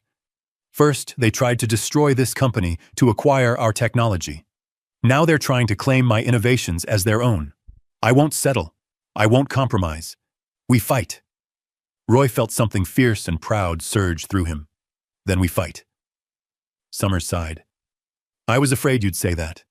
Trial preparation starts immediately. We have 6 weeks before the hearing. 6 weeks turned into 6 weeks of hell. Mildred worked 16-hour days, preparing documentation, organizing evidence, practicing testimony. Roy worked alongside her, learning the technical details, understanding the legal arguments, finding ways to support her while staying out of the legal team's way. They lived in conference rooms and law offices. Late nights blurred into early mornings. Coffee replaced sleep. The pressure was relentless. 3 weeks before trial, Roy found Mildred alone in the conference room at 2 a.m., surrounded by documentation proving her independent research dating back years before she ever worked at Spencer Global. You should rest, he said, setting fresh coffee beside her. Can't. I need to organize these academic papers by date. Mildred rubbed her eyes. Quantum's claiming I couldn't have developed these algorithms independently. I need to prove I published research on similar concepts years ago. Roy sat beside her, picking up papers. Show me how to help. They worked in silence for an hour, sorting documents, cross-referencing dates, building the timeline that would prove Mildred's genius existed long before Spencer Global's crisis. At some point, their hands touched, reaching for the same paper. Both froze. The moment stretched, charged with something neither of them had acknowledged. Roy looked up and found Mildred watching him, her expression open in a way he'd never seen before. Mildred, he said quietly. Roy. She didn't pull her hand away. He leaned forward, drawn by something he couldn't fight anymore. Her eyes widened slightly, but didn't close. His heart hammered in his chest. The space between them narrowed to inches, then less. Then he stopped. Reality crashed back. The power dynamics, the optics, the trial, everything that made this impossible. Roy pulled back, running a hand through his hair. I'm sorry. That was inappropriate. I shouldn't have… Stop. Mildred's voice was firm. Don't apologize for what you feel. Apologize if you're going to keep pretending you don't feel it. Roy met her eyes. This isn't the right time. You work for me. There's a massive power imbalance. And with everything you're dealing with, the last thing you need is… Is what? Someone who sees me as an equal instead of a subordinate? Someone who values my mind and respects my strength? Someone who makes me feel less alone in this fight? Mildred leaned forward. Don't tell me what I need, Roy. I've spent my entire life with people telling me what I should want, where I belong, what's appropriate for someone like me. I don't want to complicate your life more than it already is. Then don't. But also don't pretend there's nothing between us. Mildred reached across the table, taking his hand deliberately. I know you feel something. I've known for weeks. And I feel it too. Roy's breath caught. You do? Of course I do. Mildred smiled, soft and real. You're brilliant, Roy Spencer. Not in the traditional sense. You don't have technical skills or advanced degrees, but you have something rarer. The ability to admit when you're wrong. The courage to change your mind. The strength to defend what's right even when it costs you everything. I'm in love with you, Roy said, the words escaping before he could stop them. Completely. Irreversibly. I've been fighting it for weeks because of the timing, the optics, the fact that I'm your boss, and you're facing enough scrutiny without adding this to the mix. But I can't keep pretending I don't feel it. Mildred stood, moving around the table to stand directly in front of him. I'm not your subordinate in my mind, Roy. I'm your equal, and I feel the same way. I've felt it since you pulled up that chair in the server room and chose to trust me when you had no reason to. Roy stood too, his hands finding her waist. This could be a disaster. People already question your credentials. If they think you got here through a relationship with the CEO, let them think what they want. I know the truth. You know the truth. Mildred's hands came up to his chest. But you're right about one thing. The timing is terrible. We're about to go into a trial that could destroy everything. I need to focus. We both do. So what do? We wait. Mildred leaned forward, her forehead resting against his. We get through the trial. We prove Quantum wrong. We protect what we've built. And then, when this is over, we figure out what this is between us. I don't know if I can wait that long. You can, because you're stronger than you think. Mildred pulled back slightly, looking up at him. But maybe we don't have to wait for everything. She kissed him. It was soft at first, tentative. Both of them testing the reality of what they'd only imagined. Then deeper, more certain. Roy's hands tightened on her waist. Mildred's fingers curled into his shirt. The kiss held weeks of unspoken feelings, of late nights and shared battles, of respect turning into something neither of them could deny. When they finally broke apart, both were breathing hard. Okay, Mildred said, her voice shaky. That was... Yeah. Roy couldn't find words. We can't tell anyone. Not until after the trial. Mildred stepped back, straightening her clothes. I won't give Quantum any ammunition to use against us. Agreed. Roy ran a hand through his hair, trying to restore some composure. But after the trial, we figure this out. Mildred smiled. Together. They returned to work with a new understanding between them. The papers still needed organizing. The evidence still needed compiling. But the air had changed, charged with possibility and promise. The trial began on a cold Monday morning 6 weeks later. The courthouse was packed. Media filled every available seat. Industry leaders came to watch the spectacle. Quantum Industries brought an army of lawyers, each one looking more expensive than the last. Their lead counsel, Victoria Reeves, was legendary. 70 years old, Harvard Law, winner of dozens of high-profile cases. She specialized in intellectual property disputes and had never lost a case in federal court. She stood before the jury in her perfectly tailored gray suit and began systematically destroying Mildred's credibility. Ladies and gentlemen of the jury, this case is simple. My client, Quantum Industries, suffered significant losses when David Fitzgerald's conspiracy was exposed. But the real victim here is intellectual property law itself. Ms. Jefferson, while working as a janitor at Spencer Global, had unrestricted access to systems during an active criminal conspiracy. She claims to have independently developed revolutionary technology. We will prove she stole it. The opening statements were brutal. Reeves painted Mildred as an opportunist who exploited chaos for personal gain. She questioned how a cleaning woman could suddenly produce billion-dollar innovations. She suggested Mildred and Fitzgerald might have been working together. Convenient, isn't it? Reeves asked the jury. That Ms. Jefferson was perfectly positioned to discover the conspiracy and create revolutionary solutions? That she went from mopping floors to becoming a millionaire CTO in 72 hours? That seems less like heroism and more like calculated exploitation. Roy sat in the gallery, his hands clenched into fists. He wanted to stand up, to defend Mildred, to make them see the truth. But he was helpless. This was Mildred's battle now. The media circus outside was worse. Headlines screamed about the maid who might be a thief. Opinion pieces questioned whether Mildred had been complicit in Fitzgerald's conspiracy all along. Public opinion split predictably. Those who believed in her saw inspiration. Those who doubted her saw fraud. The prosecution called witness after witness. Former colleagues who testified about Mildred's access to sensitive systems. Technical experts who claimed her innovations were too sophisticated to develop in 72 hours. Even some of Fitzgerald's co-conspirators offered plea deals in exchange for testimony, suggesting Mildred might have known about the conspiracy. Each day, Roy watched Mildred sit at the defense table, her expression calm and professional, while people systematically tried to destroy everything she'd built. He saw the toll it took, the tension in her shoulders, the exhaustion in her eyes. But she never broke. Their legal team fought back, but Quantum had resources Spencer Global couldn't match.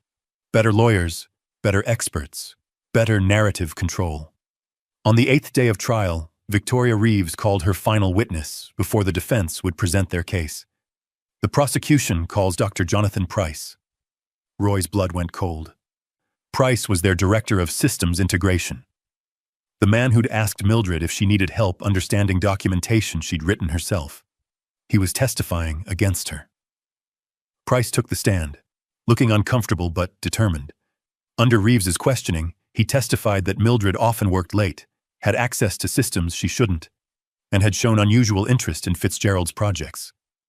In your professional opinion, Reeves asked, could Ms. Jefferson have developed these innovations independently in 72 hours? No, Price said firmly. The complexity alone would require months, possibly years. Either she had access to existing code, or she had help. Roy felt sick. One of their own people sabotaging Mildred's case. Patricia Summers leaned over to whisper to Mildred. Whatever she said made Mildred nod slowly. After Price's testimony, the judge called for a brief recess. Roy caught up with Mildred in the hallway. Price just committed perjury, he said quietly. We can prove those innovations were yours. I know. Mildred looked tired but determined. That's exactly what I'm going to do. Are you ready? She met his eyes. I've been ready my entire life.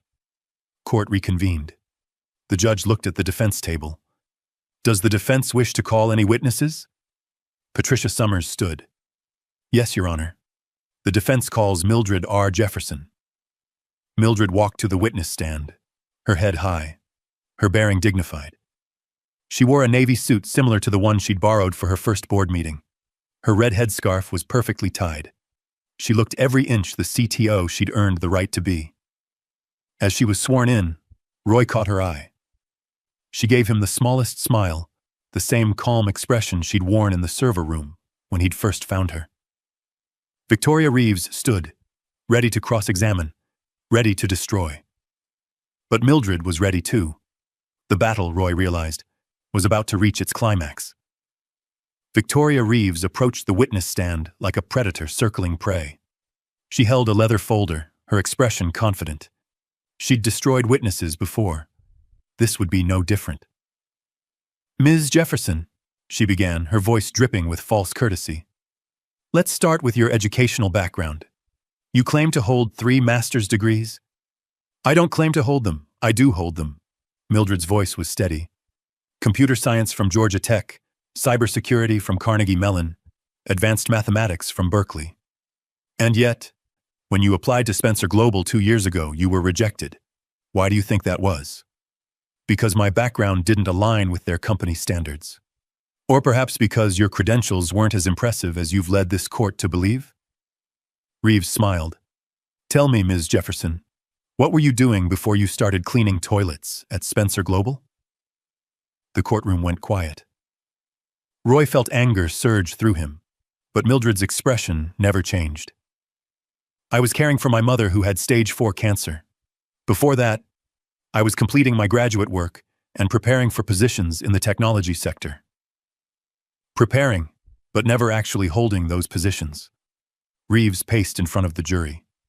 So we're expected to believe that someone with no practical executive experience, whose most recent job was janitorial work, somehow developed billion-dollar technology in 72 hours. That's exactly what happened, yes. Convenient timing, don't you think?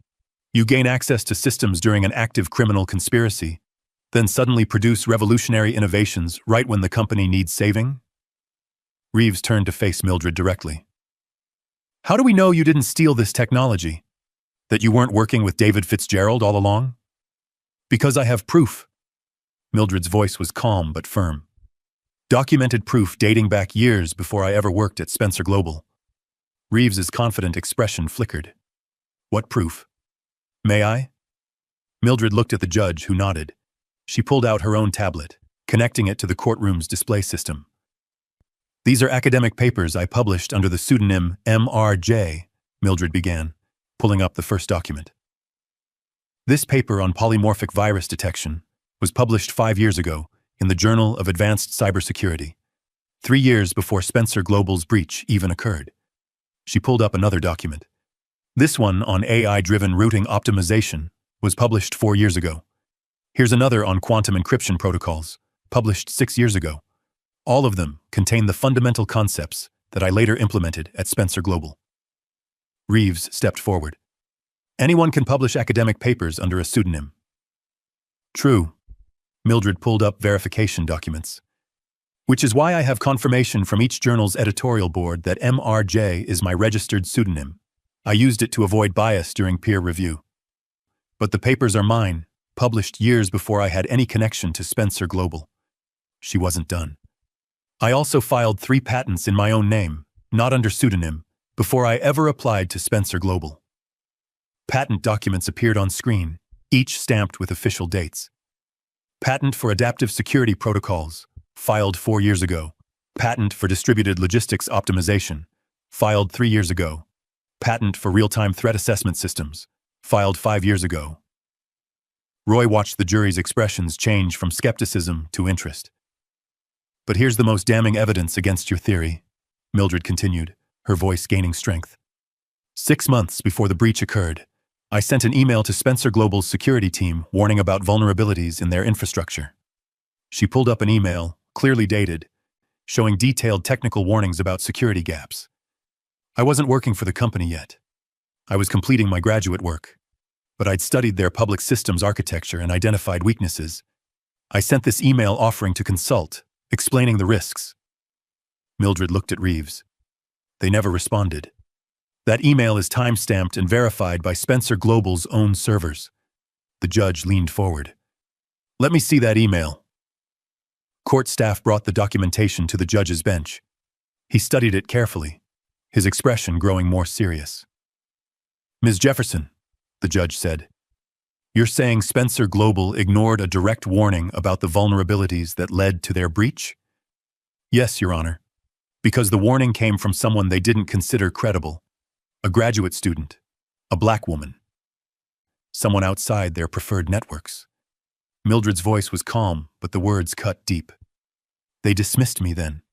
They dismissed me when I applied for a job. They only listened when they had no other choice." Victoria Reeves tried to recover. "These documents could be fabricated." "They're not." Patricia Summers stood. "Your Honor, we've provided independent verification from the Patent Office, from each academic journal, and from Spencer Global's own IT systems. Everything Ms. Jefferson has presented is authenticated and time-stamped. The evidence is irrefutable." The judge studied the documents for another long moment. "Continue your examination, Ms. Reeves." But Reeves had lost her momentum. She tried attacking from different angles, questioned Mildred's timeline, suggested the patents were too convenient, implied the emails could have been backdated.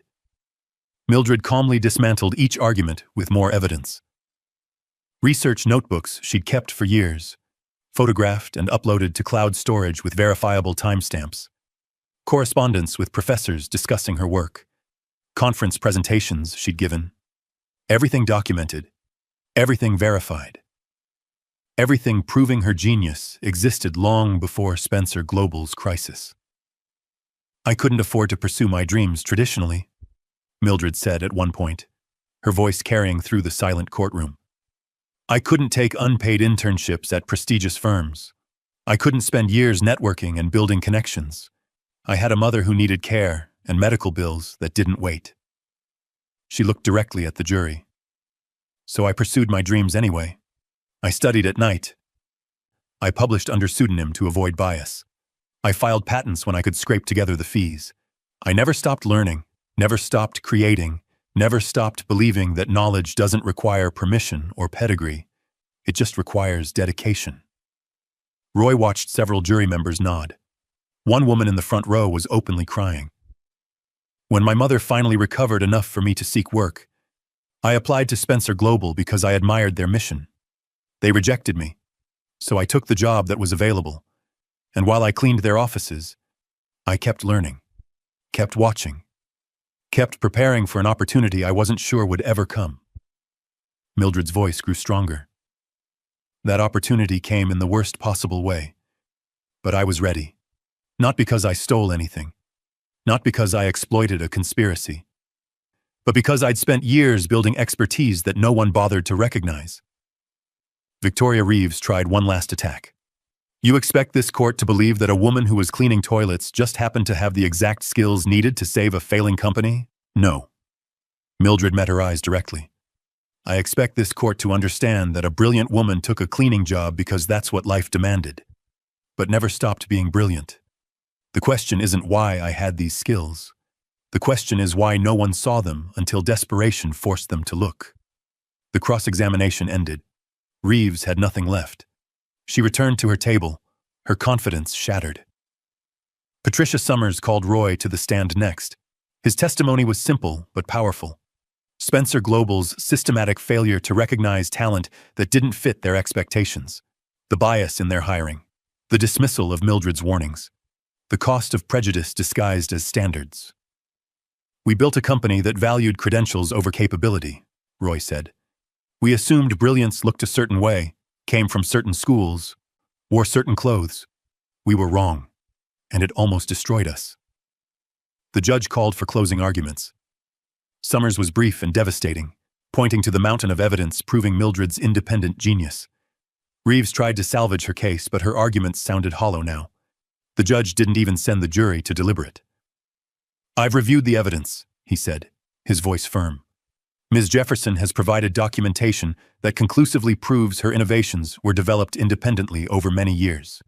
The patents filed before her employment at Spencer Global alone would be sufficient. Combined with the academic papers, the warning email, and the verified research documentation, this case is clear. He looked at Quantum Industries' legal team. Not only is Quantum's claim without merit, but their attempt to claim ownership of Ms. Jefferson's work borders on theft. I'm ruling in favor of Spencer Global on all counts. Additionally, I'm referring this matter to federal prosecutors. Quantum Industries' use of industrial espionage to acquire competitor technology, followed by this frivolous lawsuit, suggests criminal conspiracy. The courtroom erupted. Reporters rushed for doors. Quantum's lawyers looked stunned. Roy felt relief crash through him like a wave, but he only had eyes for Mildred. She sat at the defense table, her hands folded, her expression calm. When she looked at him, she smiled, not triumph, just quiet satisfaction. Outside the courthouse, media swarmed them. Questions shouted from every direction, cameras flashing, microphones thrust forward. Roy made a brief statement. Today, justice was served. Mildred Jefferson's genius has been vindicated. Spencer Global stands behind her completely. As they pushed through the crowd toward their car, Roy's hand found Mildred's. She squeezed back, and a photographer caught the moment. That photo would appear on the front page of every major publication. CEO and CTO, hands clasped, facing the world together. Within hours, Spencer Global's stock price jumped 23%. Within days, it had doubled. Clients who'd left returned with apologies. New contracts flooded in. Everyone wanted the technology the brilliant CTO had created. Quantum Industries began its collapse the same week. Their stock plummeted as criminal investigations opened. Senior executives resigned.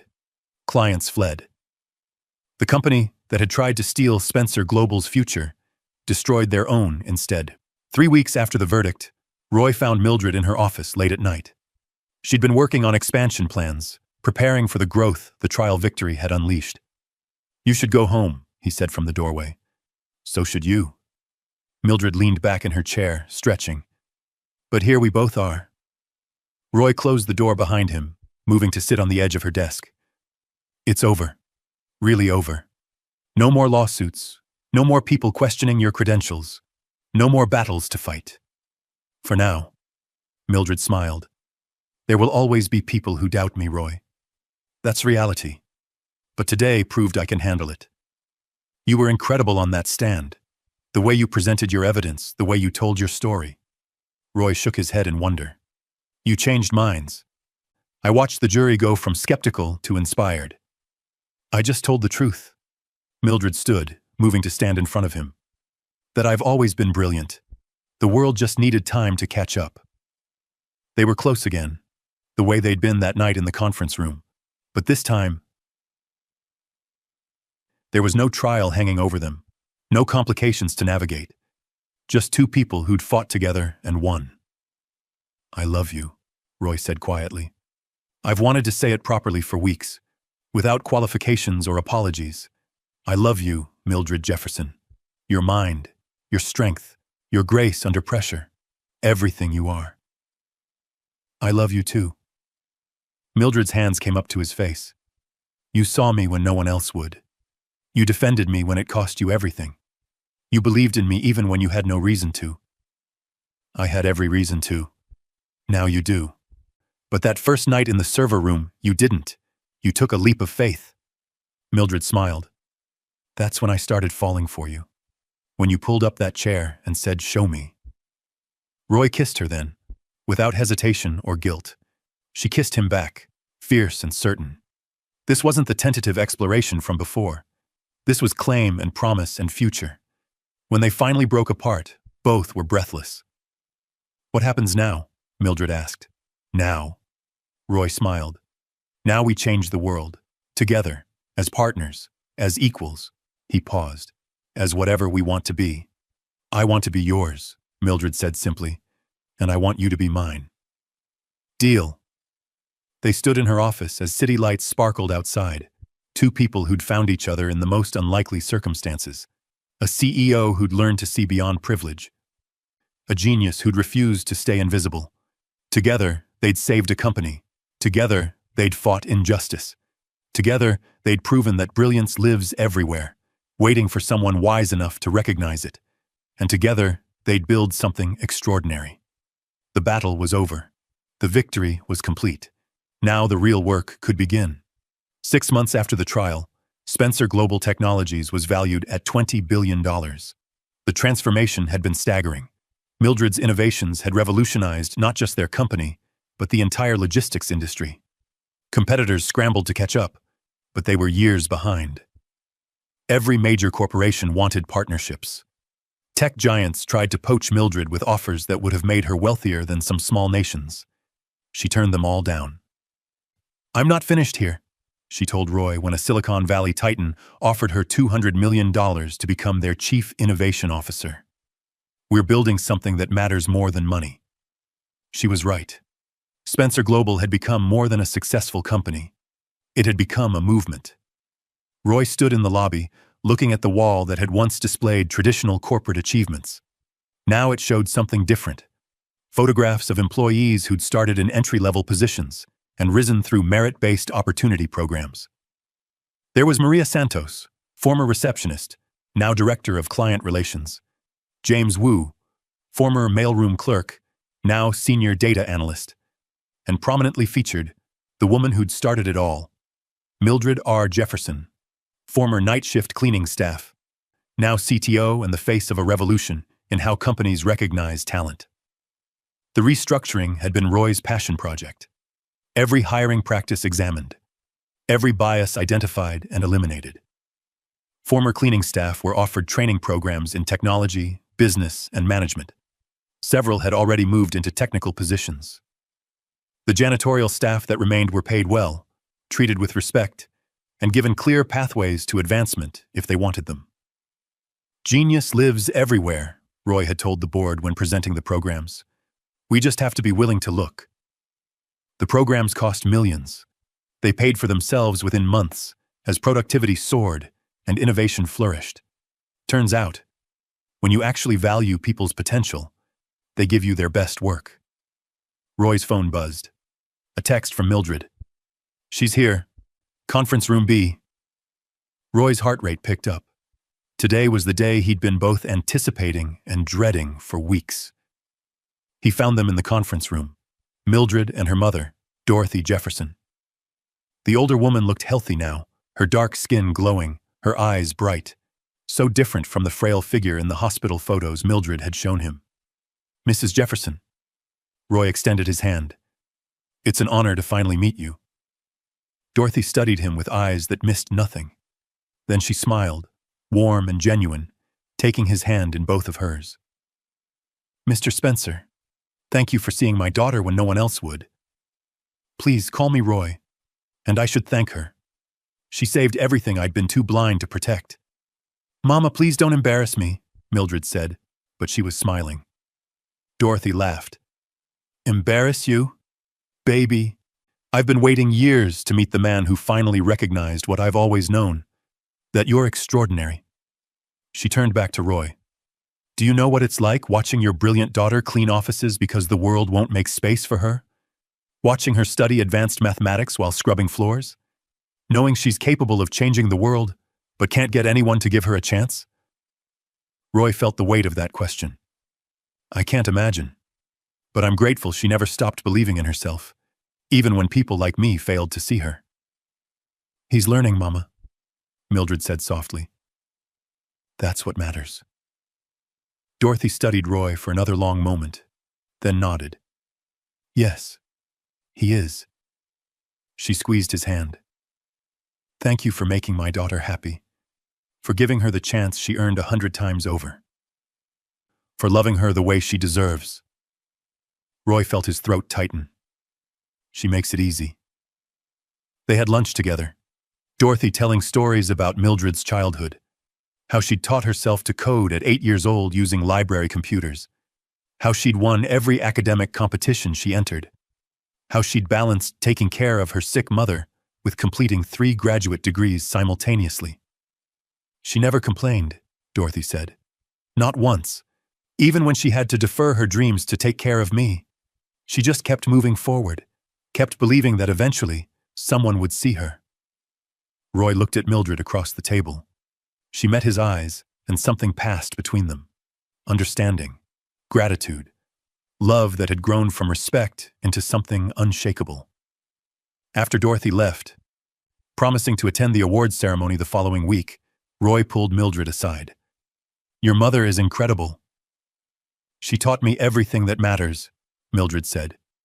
Dignity, persistence, the difference between what you're worth and what people are willing to pay. She never let me forget my value, even when the world did. I'm glad she's here to see this, to see you recognize the way you always should have been. Mildred smiled. She kept every rejection letter I ever received. Said someday they'd be proof that brilliance doesn't require permission. I think she was right. The industry awards ceremony was held at a glittering hotel ballroom. Every major figure in technology and logistics attended. Roy sat at a table with Spencer Global's executive team, watching Mildred navigate the room with grace and confidence. People approached her constantly, some with genuine admiration, others with barely concealed surprise that the maid-to-CTO was actually as brilliant as reported. Mildred handled both with equal poise. When they announced Technology Innovator of the Year, the room fell silent. This year's recipient has revolutionized logistics infrastructure with innovations that will define the industry for the next decade, the presenter said. Her journey from overlooked talent to industry leader has inspired millions. Please welcome Mildred R. Jefferson, Chief Technology Officer of Spencer Global Technologies. The room erupted in applause, but Roy noticed something remarkable. People were standing. One by one, then in groups, then everyone. A standing ovation from the same industry that had questioned her credentials months ago. Mildred walked to the stage, accepting the Crystal Award with steady hands. She looked out at the crowd, at the sea of faces that had dismissed her, doubted her, demanded she prove herself over and over. Thank you, she said simply. This award represents more than my innovations. It represents a shift in how we define worth. For too long, our industry has equated credentials with capability, pedigree with potential. We've missed brilliant minds because they didn't come wrapped in the packages we expected. She held up the award. I accept this not just for myself, but for everyone who's been overlooked. For everyone who's been told they don't belong, don't qualify, don't measure up. Your brilliance is real. Your worth is absolute. Don't let anyone convince you otherwise. The applause was deafening.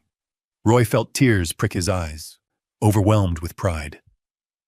But the real moment came later that night. Roy drove Mildred back to Spencer Global's headquarters, claiming he'd forgotten something in his office. She didn't question it, used to their late-night working sessions. He led her not to his office, but to the old server room. The door had been locked for months, sealed off during renovations. "What are we doing here?" Mildred asked. Roy unlocked the door. "I want to show you something." The room had been transformed. The old equipment was gone, replaced by a small museum of their story. The terminal where he'd first found her, preserved exactly as it had been. Photographs documenting the 72 hours that changed everything. The whiteboards covered in failed consultant solutions, kept as reminders. And in the center, a plaque, where genius was finally recognized. Mildred stood in the doorway, her hand over her mouth. "Roy, this is where it started," he said softly. "Where you saved me. Where you showed me what I'd been missing. Where everything changed." He took her hand, leading her into the room. "I wanted to preserve it, to make sure we never forget. It's perfect." Mildred turned to face him, tears shining in her eyes. "But why now? Why tonight?" Roy took a breath, feeling his heart hammer against his ribs. "Because 6 months ago we agreed to wait, to get through the trial, to let things settle, to make sure what we felt was real." He took both her hands. "I don't need more time. I know what this is. I know what you are to me."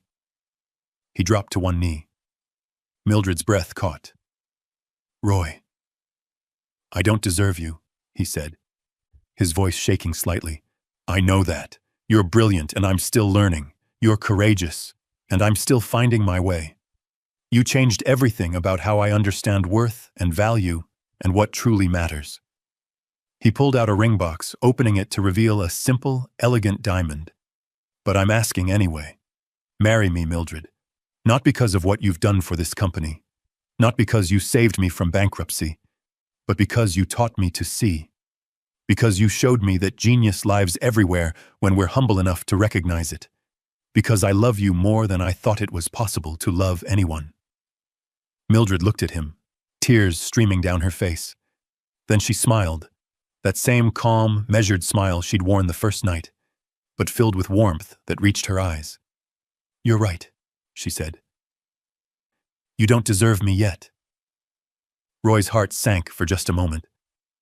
"But you're learning," Mildred continued, her voice soft but firm. "And you never stop learning. You listen. You change. You admit when you're wrong, and you fight to do better. That's rarer than you know." She pulled him to his feet, her hands framing his face. "Yes. I'll marry you, Roy Spencer. I'll spend the rest of my life making sure you never forget that worth isn't measured in pedigree or privilege. It's measured in character, capability, and courage." Roy slipped the ring on her finger, then kissed her, deep and certain and full of promise.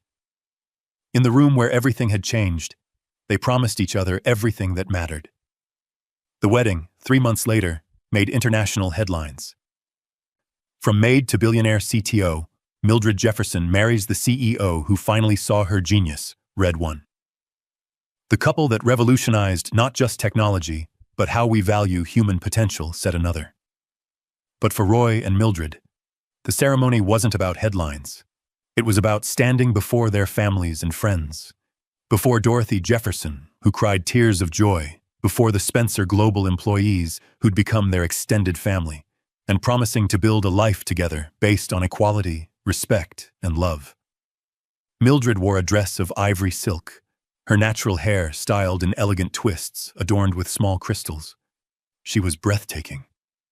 Roy couldn't take his eyes off her as she walked down the aisle. "I love you," he whispered when she reached him. "I know," she whispered back. "And I love you. Now let's promise to keep changing the world together." They did. 6 months after the wedding, Roy and Mildred stood in their shared office. They'd combined their spaces into one large suite where they worked side by side. Co-CEOs now, equal in title as they'd always been in partnership. The office windows overlooked the city, but Roy's favorite view was the wall behind their desks. Spencer Global's new mission statement hung there in bold letters. Genius lives everywhere. We just have to look. Below it, the company's new values: merit over pedigree, results over credentials, character over connections, opportunity over assumption.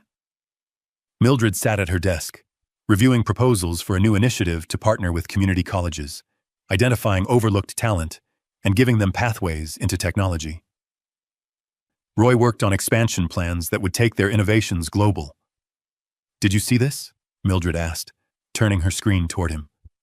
Application from a single mother working 3 jobs who taught herself advanced programming. Her resume is incredible, but she has no degree. "Hire her," Roy said immediately. "If her skills are there, nothing else matters." Mildred smiled. "Already sent the offer." Roy stood, moving to stand behind her chair, his hands on her shoulders. "Remember when you asked if I was smart enough to let you save my company?" "I remember." Mildred leaned back against him. "Best decision I ever made." He kissed the top of her head. "Well, second best. First was asking you to marry me." Flatterer. Truth-teller. Roy moved around to sit on the edge of her desk. "Do you ever think about that night? When I found you in the server room?" "All the time." Mildred took his hand. "I think about how close we came to never having this. If you'd called security instead of listening. If you'd dismissed me like everyone else. If you'd been too proud to admit you needed help from someone unexpected." "I was desperate," Roy admitted. "But I'd like to think I would have seen you eventually. That your brilliance was too obvious to miss forever." "Maybe, but desperation helped." Mildred smiled. "Sometimes people need to lose everything before they can see what really matters." They sat in comfortable silence for a moment, watching the city lights begin to twinkle as evening fell. "We did it," Roy said softly. "We actually did it. Changed a company. Changed an industry. Changed how people think about talent and worth." "We're not done," Mildred corrected. "This is just the beginning. There are thousands of people like me out there. Brilliant minds working jobs that don't value them. Genius waiting to be recognized. We've built a model. Now we have to scale it." Roy squeezed her hand. "Together. Always together." Mildred stood, moving into his arms. Equal partners, in business, in life, in everything. They kissed, silhouetted against the city lights, 2 people who'd found each other in the most unlikely way and built something extraordinary. Not just a company worth billions. Not just innovations that changed their industry, but proof that love, like genius, appears in unexpected places when you're wise enough to recognize it. Behind them, the mission statement glowed in the evening light. Genius lives everywhere. We just have to look. And in their embrace, in their laughter, in their shared dreams of a future where talent was recognized regardless of where it came from, that mission found its truest expression. They'd started in a server room with a desperate CEO and an invisible genius. They'd built an empire on the principle that worth transcends credentials. And they'd proven that sometimes the most important thing you can do is simply open your eyes and see what's been there all along. The beginning was extraordinary. The future would be even better. Together. Thank you for staying with me until the very end of this incredible journey. If this story touched your heart, wait until you see what's coming next. It's even more powerful and inspiring than you can imagine. So don't go anywhere. Click on that video showing on your screen right now to dive into another amazing story that will absolutely blow your mind. Trust me, you won't regret it.